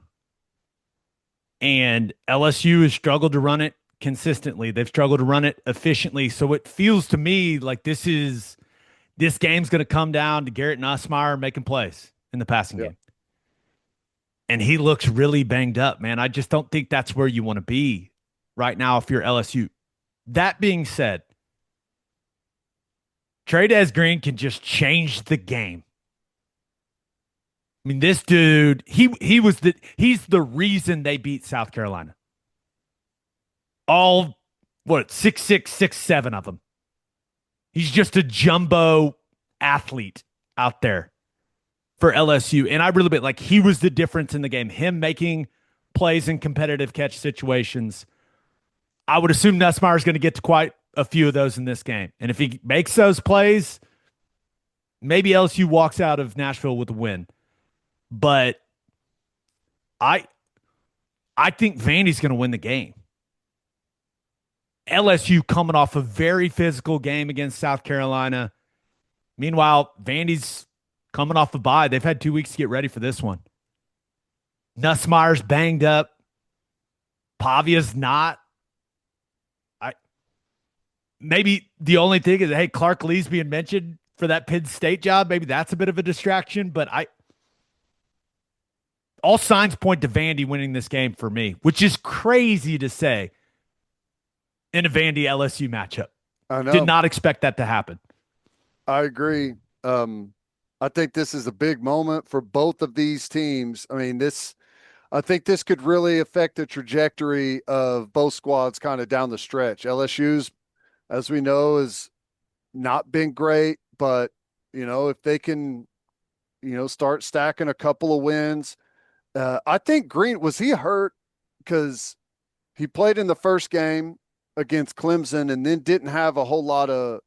He has zero production until that South Carolina game. He had 2 catches against Clemson, no stats at all until South Carolina, and he had 8 for 119. And as you pointed out, was a killer. Maybe that's going to help light a fire under that offense and kind of change up what they've been doing. But He was wearing a knee brace against South Carolina, so I wonder if that's yeah, it. But I do one more thing on this game, and I'm being serious when I ask this question.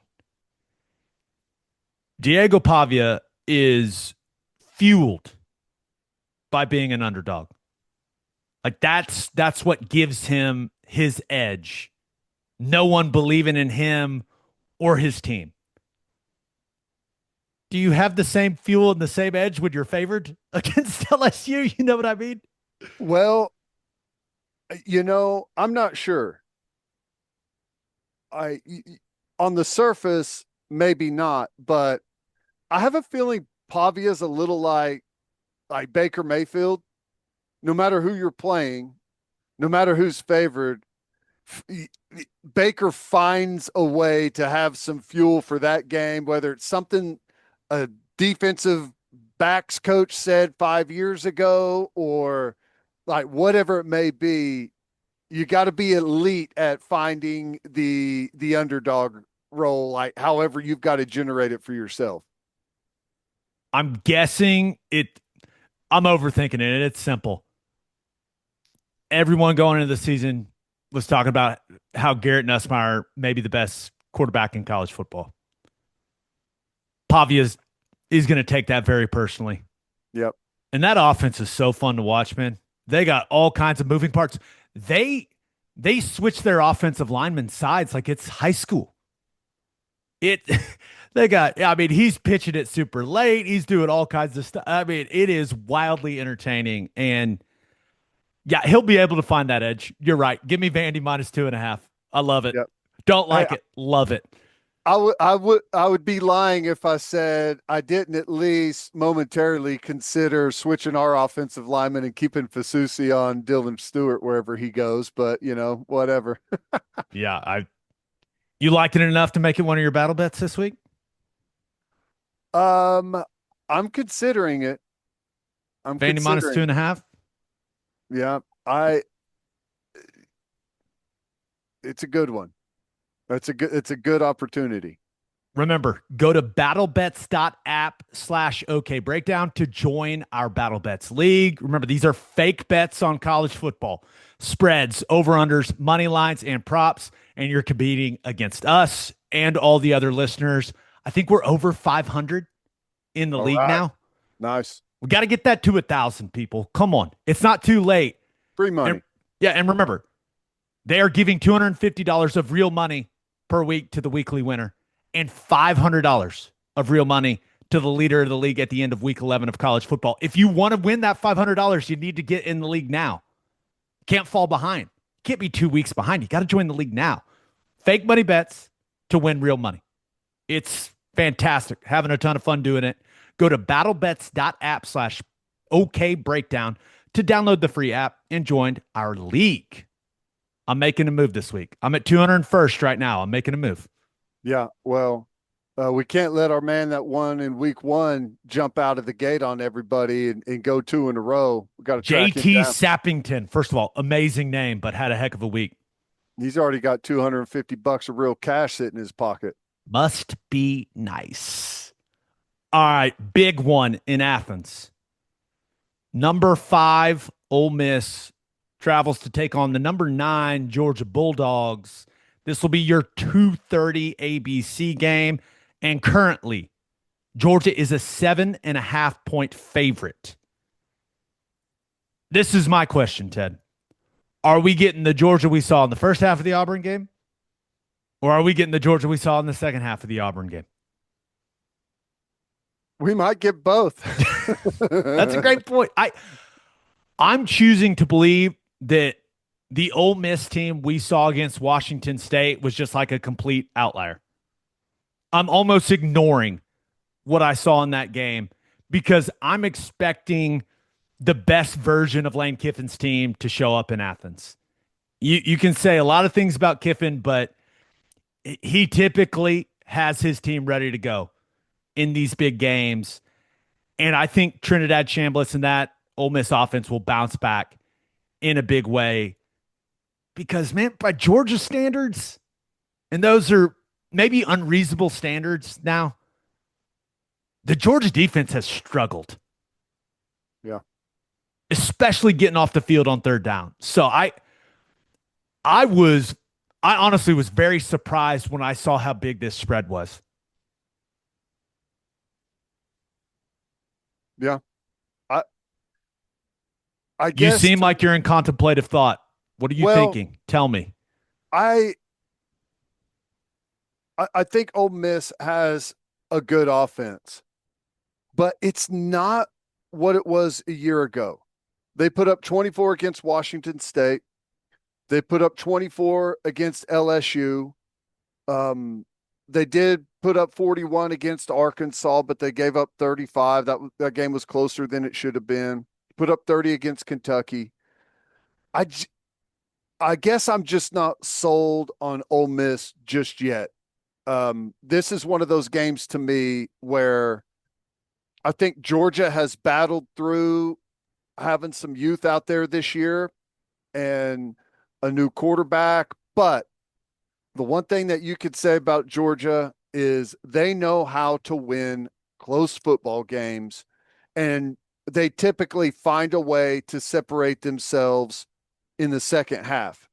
You could say what you want, but winning is a skill, and they know how to do it. They're the least penalized team in the SEC, and you can say, well, that's, they get the benefit of the doubt from the officials, or you can say they're a disciplined football team that knows how to win games and knows how to not shoot themselves in the foot. I mean,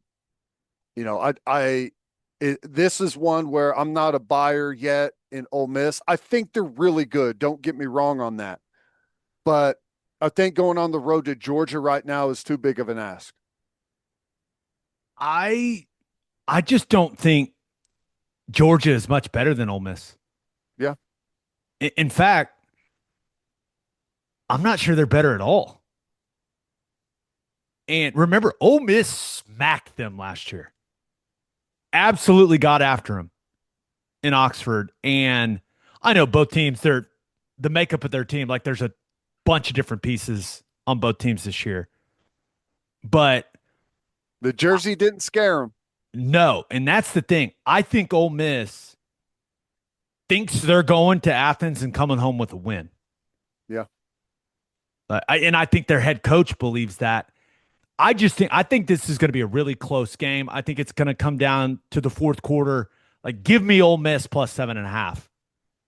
That's not a bad bet. I mean, it was 8.5 yesterday, so it's moving a little bit. But I like 8.5 a lot more than 7.5. But it's one of those things where I think Ole Miss does have the weapons offensively to score on Georgia. Like, Keywan Lacey is one of the most underrated running backs in college football. Chambliss is a dual threat guy that can give Georgia problems. And then they got speed at wide receiver, and the types of shots that Lane Kiffin's going to dial up. Like, they're going to take their shots in the vertical passing game. I'm slowly but surely getting away from my default to Georgia winning everything. Yeah. No, I'm with you. And it's interesting. Vandy and LSU, we already talked about 2.5 point spread. Oklahoma, South Carolina's 5.5. 1.5 with Missouri and Auburn. Like, the SEC, if you go look at most of the games this year, they're low scoring, 1-score games, right? And I think you're probably right. I like Georgia to win the game, but I see it as like a 24-17, 24-21, 28-24 type of game. And, I'm really going with what the SEC has been so far this year to take Ole Miss to cover, but I think Georgia does win the game. There's a human nature element to this game that I think could be interesting. Refs are people, man. Everyone has been talking about Georgia getting all the breaks against Auburn. It's with all that discussion this week, it's kind of only natural if there are some borderline situations in this game. Whether the refs are aware of it or not, or if it's happened subconsciously, I don't know. But some of those gray area situations, holding, pass interference, those types of things, it may only be natural for the refs in this game to go, let's not give Georgia the benefit of the doubt. I'm just saying. No, They're you're people. right. They're people. You're right. I would definitely I think that that's a good point. I would definitely feel that way if Georgia was on the road. Sometimes at home, maybe it doesn't happen like that as much, but I'm with you. I mean, and that Lane Kiffin is going to plant some seeds in that department. He's pretty good at that. I can guarantee you there is zero doubt in my mind that if Ole Miss has a big play late in this game that puts the game away and they know they're going to win, Lane Kiffin is going to clap like this. There is zero doubt he is going to clap his hands like he's calling a timeout. There is zero doubt in my mind that that's going to happen if they have like a huge touchdown late to put it away. I just, he does all kinds of stuff like that, and he loves messing with Kirby Smart. He loves it. Oh, yeah. Yep. His troll game is top tier, and he'll probably troll the officials a little bit beforehand. And if it's looking like they've blown the game open, it's going to come back out late in the game as well. That's right. Entertaining. I did not call timeout. So good. SEC shorts. Those people do such a great job. All right, next game. Another big one in the SEC. Number 11, Tennessee, travels to Tuscaloosa to take on number 6, Alabama. This will be your primetime 6:30 ABC game. Currently, Alabama is a 7.5-point favorite. Ted, I think Alabama's playing some of the best football in the country. I think Ty Simpson is playing quarterback at the highest level of anybody in the country. But dude, they're going through it right now from a schedule standpoint. They've played Georgia, Vandy, and Missouri back to back to back. I wonder what type of gas they got in the tank for this one, because meanwhile, Tennessee, coming off a bye, had 2 weeks to get ready for this one. Like, they're going to be nice and fresh while Bama's been going through a bit of a grind. Yeah, no, and there's a lot of truth to that. And the more tough games that you play in, the more people truly find out who you are and what you do offensively and defensively when you've got to have something. The old days of being able to blow people out and, keep things, in your back pocket or screw with the tendencies and all that, like that ain't happening. You got to sell out every week. So I'm with you. Big advantage for Tennessee. I can't get there yet. Maybe it's all the old Alabama football teams that I've seen in the past that are influencing me, but I do think the line is too big. I think it's going to be a one-score game. Whoever has the ball last has probably a chance to tie it or win it. But I just think Alabama, they're getting in that groove of winning again. And when they do that, especially when they're at home, incredibly dangerous. Like you mentioned, I was surprised when I saw the spread. This was another one that was at 8.5 a couple days ago. And I just really don't think there's that much separation between the teams like in the top half of the SEC. I'm starting to view it more like the NFL, you know? One score games, right? And am I crazy to think not only can Tennessee cover the 7.5, like I will not be shocked at all if they go and win this game in Tuscaloosa. No.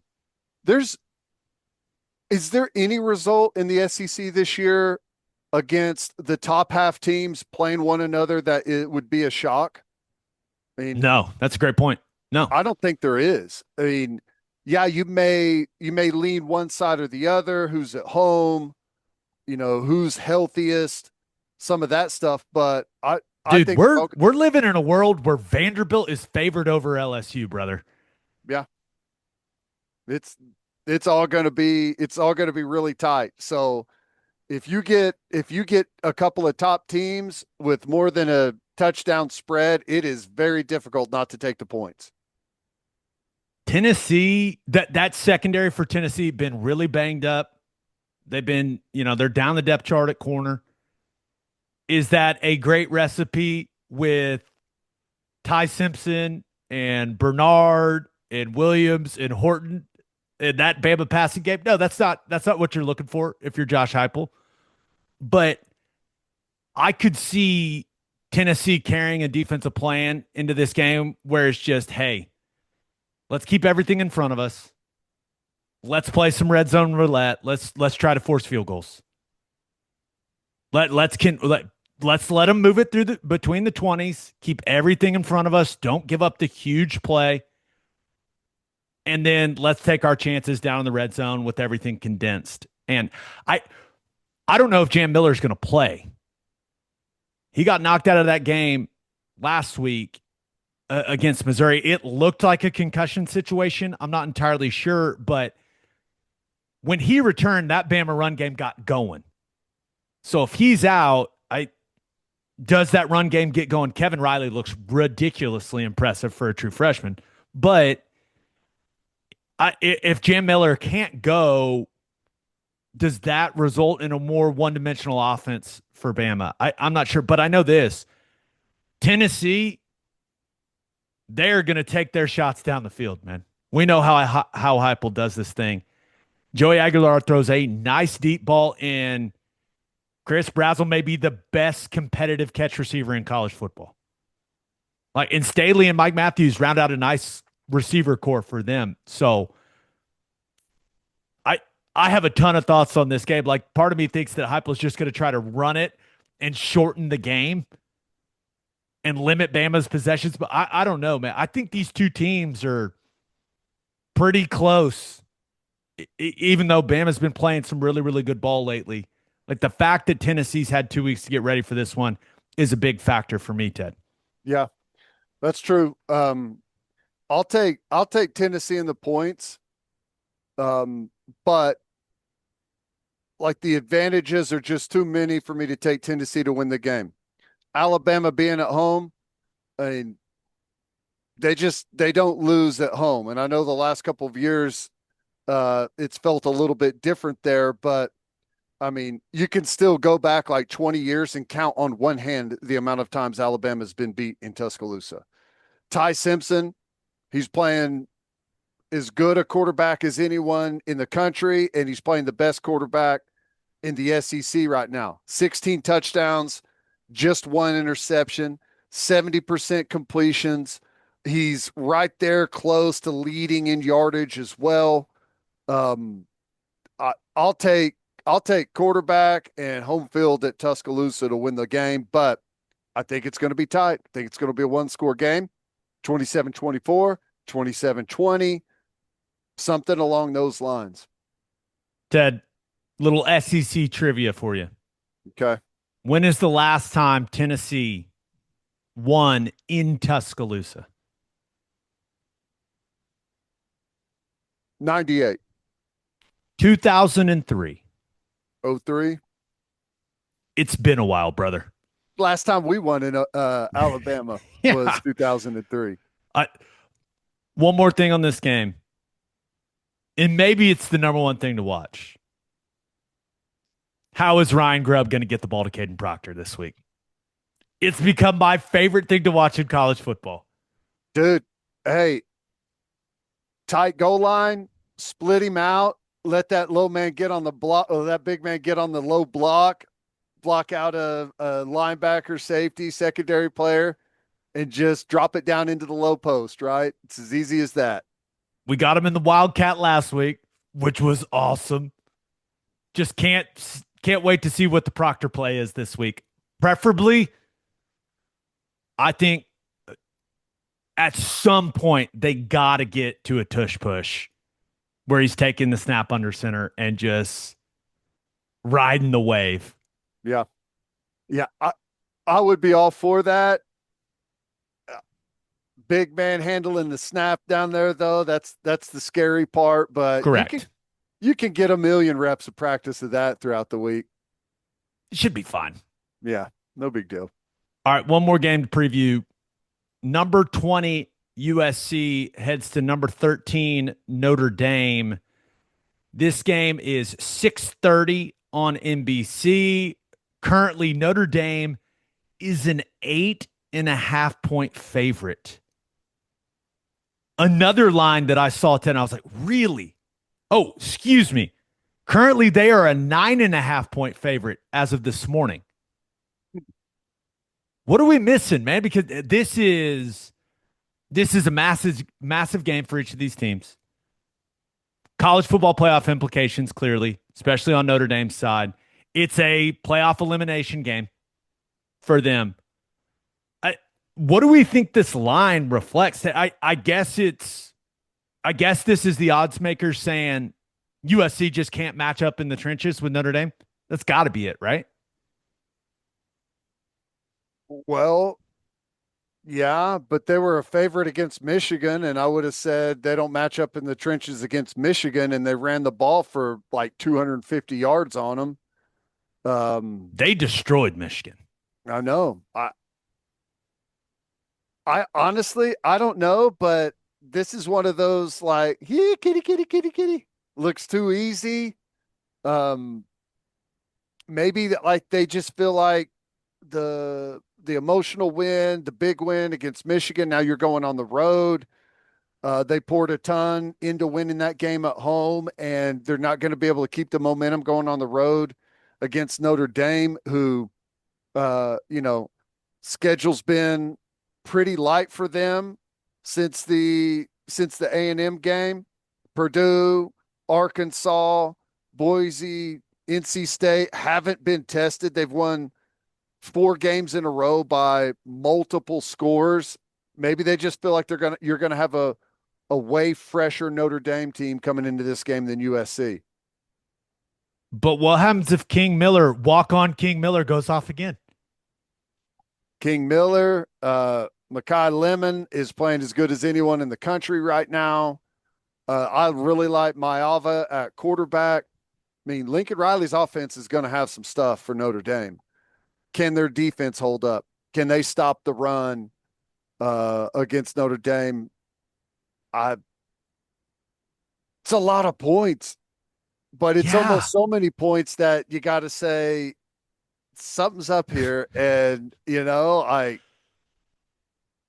Spidey sense or my instinct says take the points, but USC last time they went on the road, they got beat by Illinois, and I think Notre Dame's a better team than Illinois is. So give me Notre Dame reluctantly.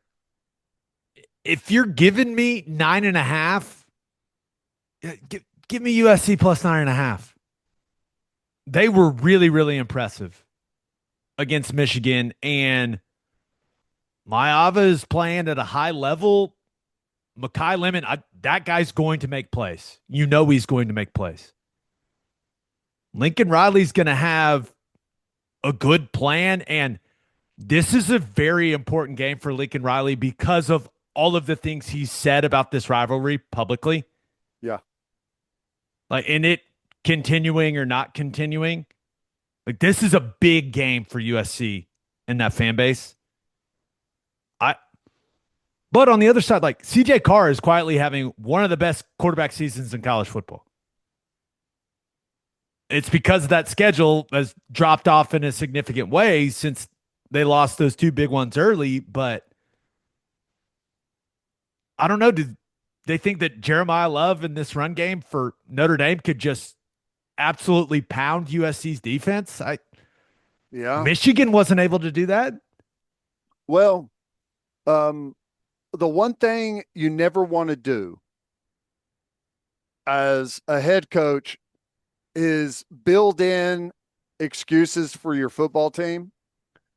And when Lincoln Riley and other people at USC talk about how unfair it is that they're going on the road across the country and, with all these long trips, makes it really hard. Like you're building in an excuse, even if it's subconsciously to your football team, right? Like how hard it is and how unfair it is that we have to go out on the road.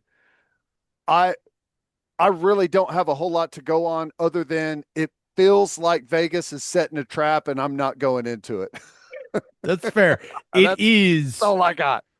When you look at Notre Dame's remaining schedule, Boston College, Navy, which watch out for that game. The old midshipmen are undefeated. They've got Boston College, Navy, Pitt, Syracuse, and Stanford left.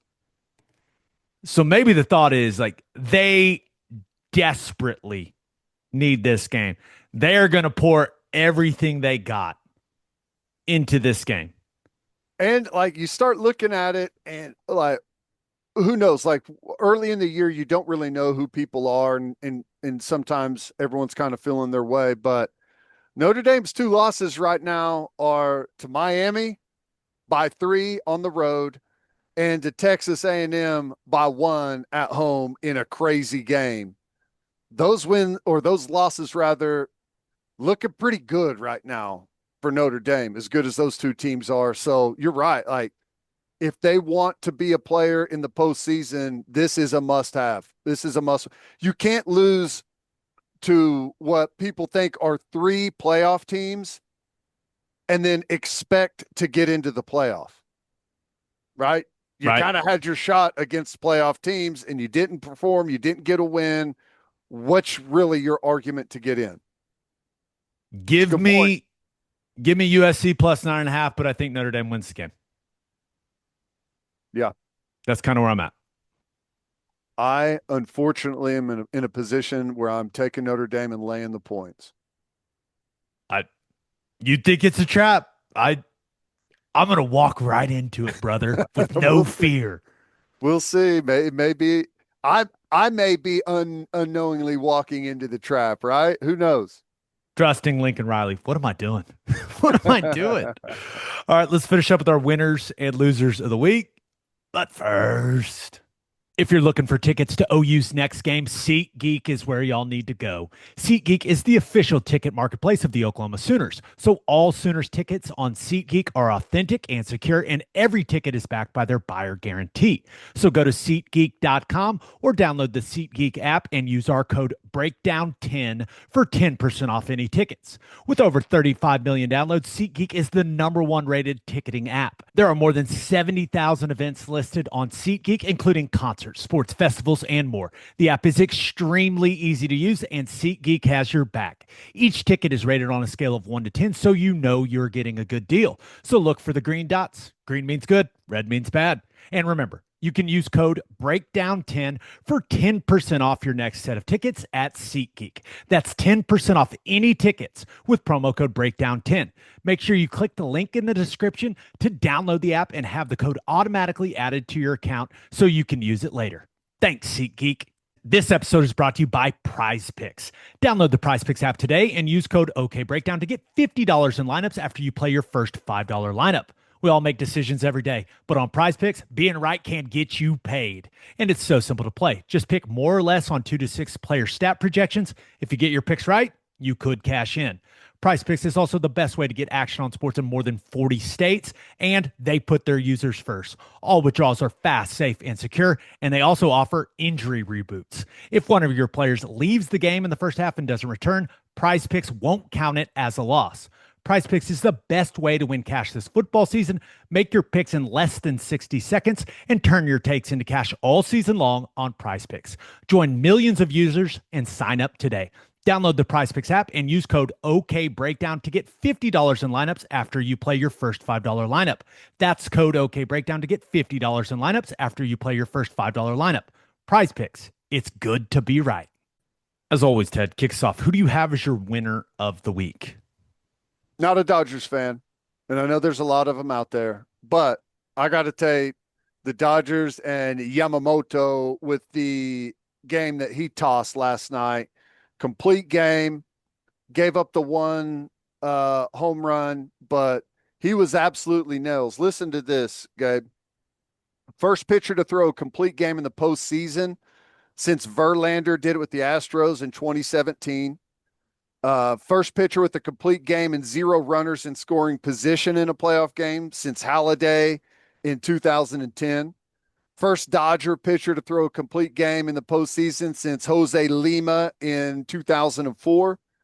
The Dodgers are the first team to have their 2 starting pitchers go 8+ innings and allow 1 or fewer runs in each of the first 2 games of a playoff series since '83, when Jerry Roos and Valenzuela did it for the Dodgers. The Dodgers starters have a 1.54 ERA this postseason, lowest by any team through 8 games of a postseason since 2012. And Yamamoto was great.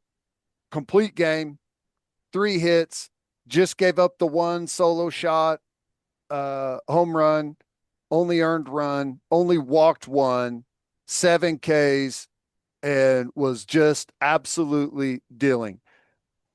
It's like those games that, for a non-baseball fan, only a playoff baseball fan, I enjoy those games in the playoffs, hate those games in the regular season when you're just kind of casually watching something. But that was an impressive outing. From what I understand, the Brewers were the best team in baseball this year. And it looks hopeless for them in this series with what I've watched. It does. Because you mentioned Yamamoto. If you look at his outing in game 2 and you combine it with Blake Snell's outing in game 1 on Monday, the Dodgers starting pitching through the 2 games in this series, 17 innings pitched, 4 hits, 1 run, 17 strikeouts, and 1 walk. Dude, what? I thought those days were over in baseball. I know. Not whenever you're rolling like that. If you can, playoff baseball, I'm no expert, but a lot of times it just gets down to who's left in the bullpen. Who do you have available? And when you have 2 games like that where your starters throw that many innings, it puts you so far ahead of the curve that it's almost impossible for the other team to climb out. Everyone available right now. Not a Dodgers fan. They spend more money than everyone else, right? Yeah. Like a lot more? Well, I think so. It shows. This is what you get when you spend more money than everyone else. If you got everyone healthy, when you need them healthy, you got your big time arms dealing. I'm not a Dodger fan, but I like elite play, and they got elite pitching right now, and I love watching Ohtani. I was about to say you know the pitching's elite right now when it takes us this long to talk about Ohtani. I know. He's so fun to watch. Like, you go back to their previous series and they were just crushing the ball. I saw like a breakdown of like a lot of the exit velo on just some of the hits that the Dodgers had compared to, who they've played so far. And people are just like barely finding the ball, and they are crushing it. Now, it's not always, sometimes you hit it right at them and stuff like that, but they are finding the baseball on offense and no one's touching their pitching. Pretty good combo. 7-1 in the playoffs, I believe. So yeah, things are going well for the Dodgers. Who do you have as your loser of the week? Big 12 Conference put out the tweet after Venables in his press conference. He was asked about, just to give this some context, Barry Trammell asked him, you've been in a bunch of tight games. It looks like you're going to be in a bunch of tight games. Is the key to finding a way to winning those games, or is the key finding a way to where you're not having to play in those games?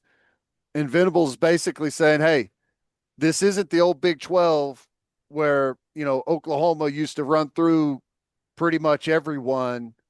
You're going to be in a dogfight every single week. And the Big 12 took that as a time to say Coach Venables lost 8 conference games in his 2 seasons in the Big 12. Well, I think that anyone who saw the conversation or has even a little bit of history, I feel like the person running the Big 12 Twitter showed up when your Mark did and has no idea what happened in the Big 12 over the last 20 years, where Oklahoma absolutely dominated the conference. We won 6 straight at one point. We won half of them, right? It was 14-28. Something like that. Yeah. Crazy. And a lot of those in very dominant fashion. So no history. And it's also kind of unbecoming of an official conference account. You know what I'm saying? Well, yeah. Also, I saw, and I do not know who this human being is, Keena Lynch. No clue, but his bio on X says Senior Director Content, Big 12 Conference. And he quote tweeted the Big 12's tweet and said, "Don't bark up that tree. That tree will fall on you." Buddy, we were the tree. Yeah. But we carried that sorry conference for 2 decades. So what the hell are you talking about? You have no idea what you're talking about. Don't bark up that tree. That tree will fall on you. OU was the tree. We are the tree. We were the Big 12. Now, yes, the last 2 years didn't go particularly great. But that doesn't change the fact that we dominated that bitch. Yeah. Year after year after year. And you and I got the rings to prove it. Yep.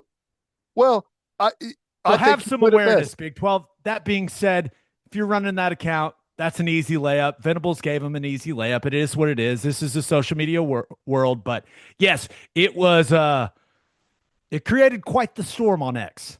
Any engagement is good engagement, right? And I suppose that one made the rounds. Don't bark up that tree. That tree will fall on you. First of all, that's not a saying. What are you talking about? Right. Keena Lynch. I don't even know who this loser is, but dude, learn some Big 12 history. You're running content for the conference. Maybe learn that we completely dominated it. Just saying. You put it best. We were the tree. We were the tree. We were the saw. We were all of it, directing the timber, right? Where's the tree falling for sure? Yeah, but hey, it is what it is. Like that comment, like while standing on its own, yeah, I can see it. But in the context of what he's talking about in the history of what he's discussing is very obvious to anyone that has been around for more than, 18 months. It was very frustrating for me. I do not like when the program that I love with every ounce of my being is being made fun of publicly. Which is why we need to go to Columbia, South Carolina this weekend and absolutely get after the Gamecocks Just saying, Yep. dude, that tweet made me mad. Did you see what I said to him? No. My response was, you know what he meant, nerds. Yeah. Oh, yeah, I do see that. The top response was from Royce Young. Fun fact, Venables has almost as many Big 12 titles, 8, than every other current team in the conference combined, 10. So, kind of tells the story. It did get the engagement. Whoever's running the Big 12 account, mission accomplished. People are talking about the Big 12. That's that person's job. Well done. But dude, I will not lie. It got the blood boiling a little bit. Just a little bit. And I want nothing more now. Nothing more than for OU to get Texas Tech in the college football playoff and for us to beat the brakes off that fraudulent team. I want nothing more. Yep. Well, hopefully we hold up our end of the bargain and perhaps that happens. In this day and age, any engagement is good engagement, I guess, but put me in the column of people that never want a lot of engagement where people think I'm a moron. To me, not good engagement. Okay. I'd rather have none than a lot and people thinking I'm a moron. That's just where I am. Can I point out one more thing? Please. Did you see Joe Klatt quote tweet that from the Big 12? No. He did like 3 or 4 laughing, crying emojis.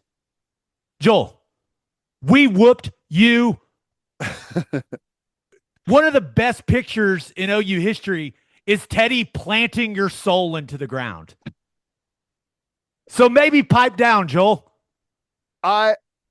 Knowing Joel, I'm a big portion of me thinks that that's him laughing at the absurdity of it, but I guess you never know. I don't know. Fox. He didn't make it clear, right? He did not make it clear, but Fox has quite the relationship with the Big 12 and has no relationship with the SEC. So Joel, go. We all know how it went for you in the Big 12, brother. Come on, man. What are we even talking about? All right, my winner of the week. You took the Dodgers. I'm going to take the Seattle Mariners. Now, we've got game 3 of the ALCS. They've got it at home tonight.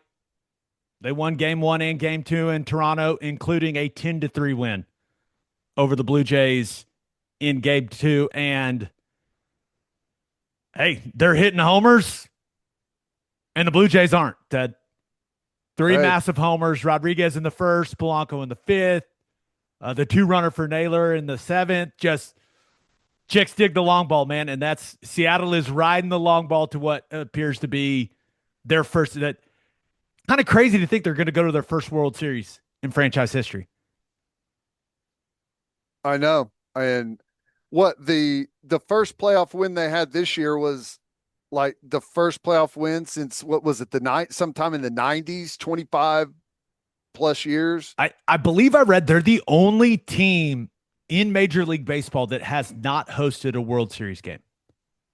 And it's crazy to think about when they had all the dudes that they had when they had them with Randy Johnson, Ken Griffey Jr., A-Rod, Jay Buhner, my guy. All of them, man. They were fun. Edgar Martinez. Yep. I loved the Mariners growing up because I was a Griffey guy. I loved them growing up. Yep. But everyone loved Griffey. Everyone loved the Mariners. So, hey, but big opportunity for them. And, get ready for those late West Coast games if that's the matchup we end up with. Yeah. Now, while the Dodgers starters have been unbelievable, the Mariners starters have been fine, but their bullpen has been lights out in 2 games. The Mariners bullpen combined between the 2 games, 9 scoreless innings. So they're pushing all the right buttons, 2 wins away from their first World Series. And that leads me to a question.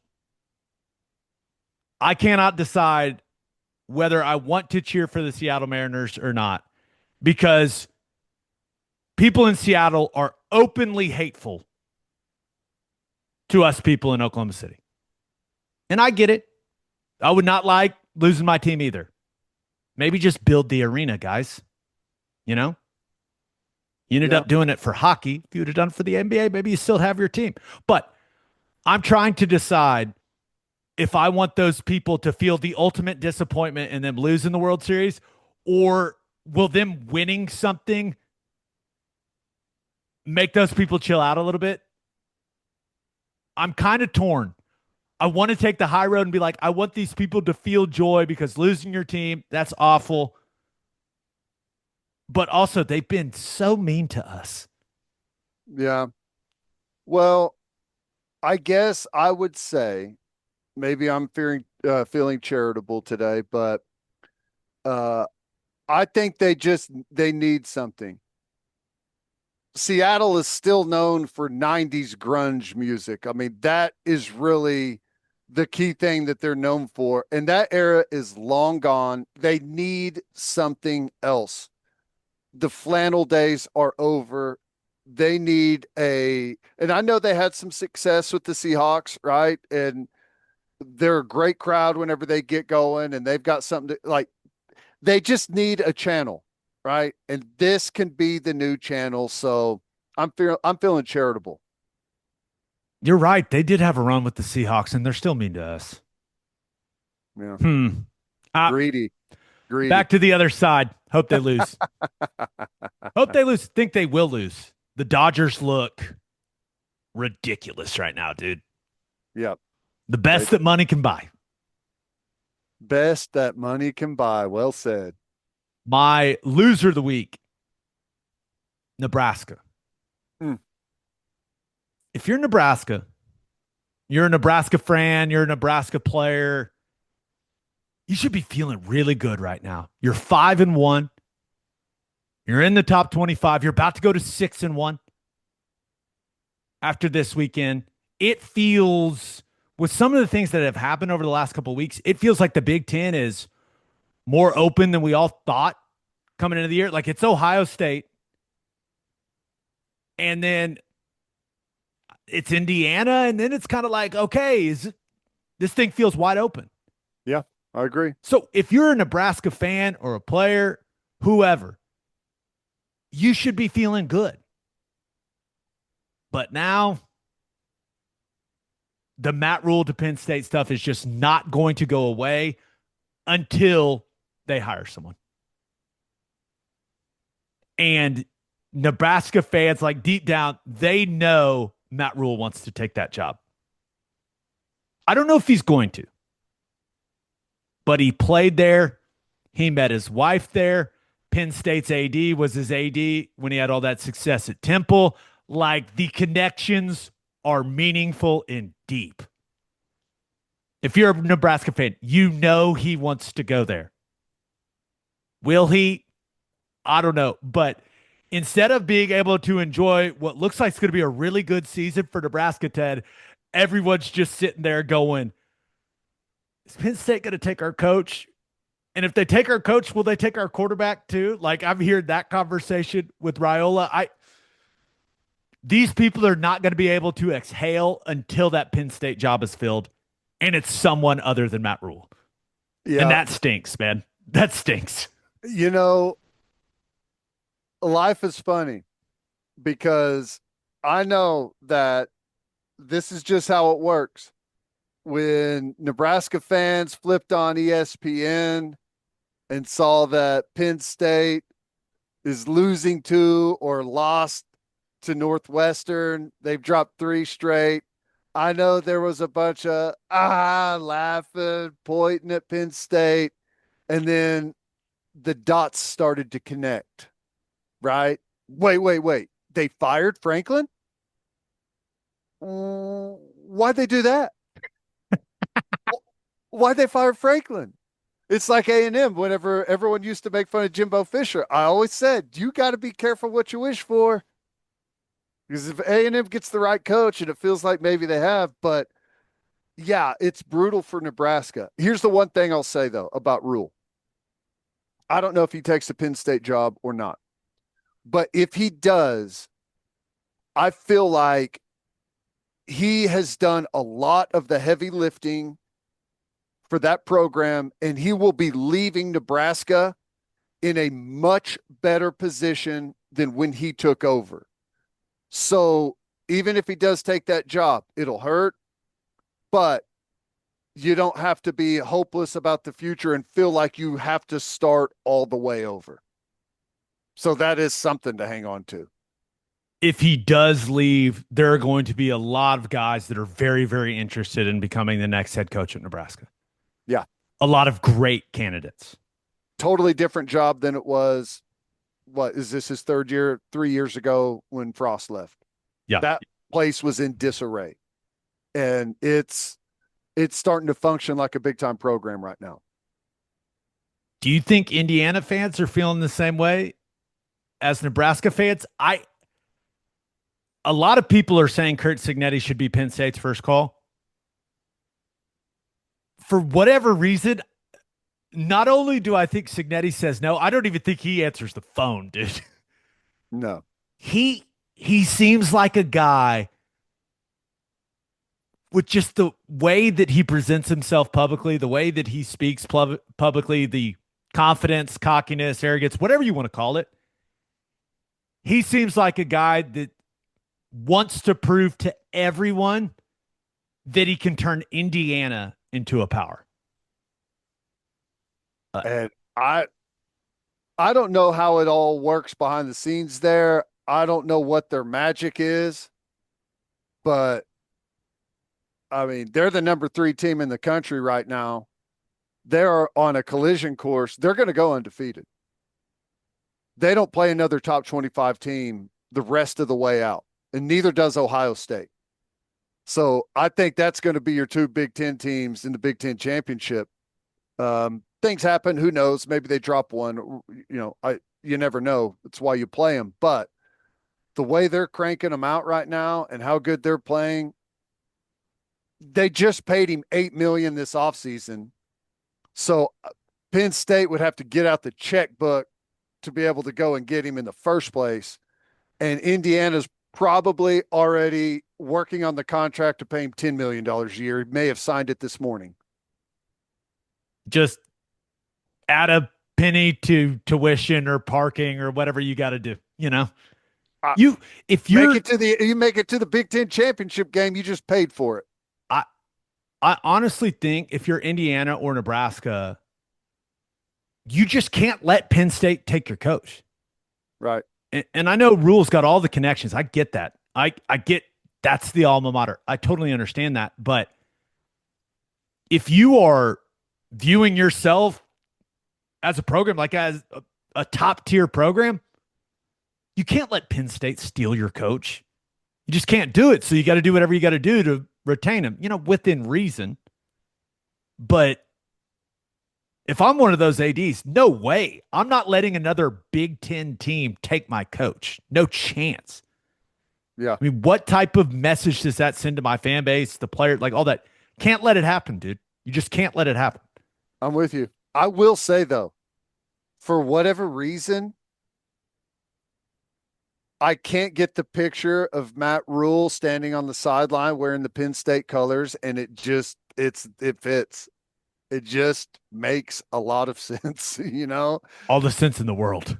Like his style, how he coaches, the history. The vision looks like he's always been the coach there. It's what it feels like. But no, that's tough. You hate that for Nebraska, man. Brutal.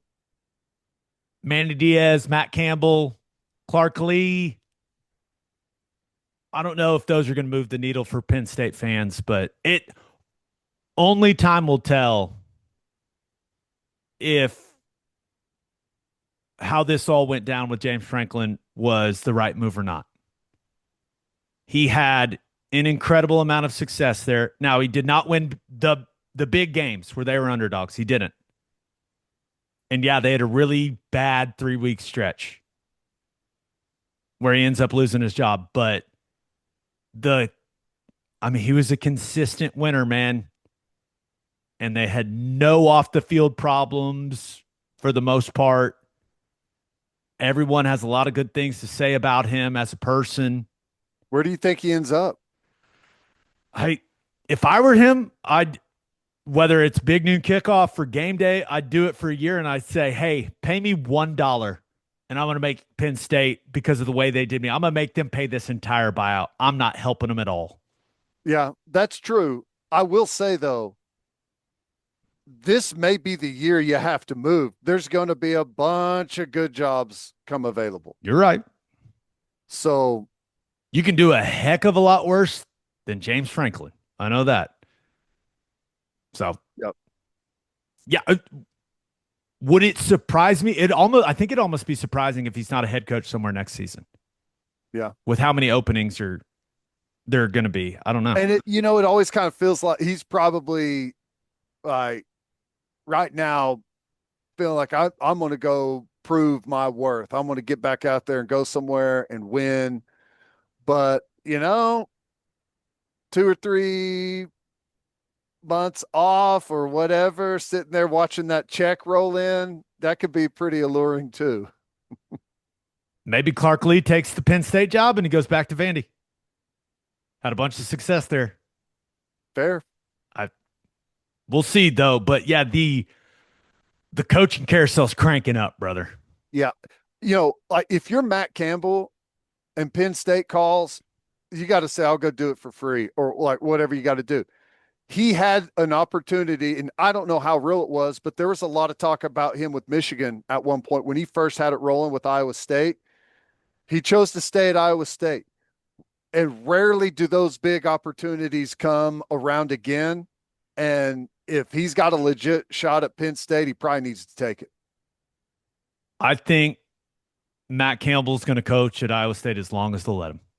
Yeah, there's nothing wrong with that either. Like, if you don't have any intentions on leaving and you're happy where you are, more power to you. But I'm saying, like, if he does have hopes of going to a bigger program like that, it may be now or never. He told me this one time at Big 12 Media Day. He's like, dude, I'm happy. Why mess with happy? There you go. But should Penn State give him a call? No doubt about it. We'll see. You should be happy being the head coach of Penn State, too. Yeah. Yeah. Birthday shout-outs. Happy 4th birthday. Happy 4th birthday to Billy Eden. Happy 18th birthday to Sophie Fry. Happy 27th birthday to Caitlin Tater Blackney. Happy 63rd birthday to Ross Campbell. And happy birthday to the one and only Brandon Marshall. Nice. On that note, episode 572 in the books. We'll have a new podcast that'll drop on Sunday. Ted, I really hope we're in a good mood. We will be. Yes. Just a reminder, please subscribe to the podcast wherever you listen to podcasts, and please subscribe to our YouTube channel. Hope you all have a great rest of your week. Have an awesome weekend. Until next time, we appreciate y'all for listening. Do what you always do, Oklahoma. Take care of each other.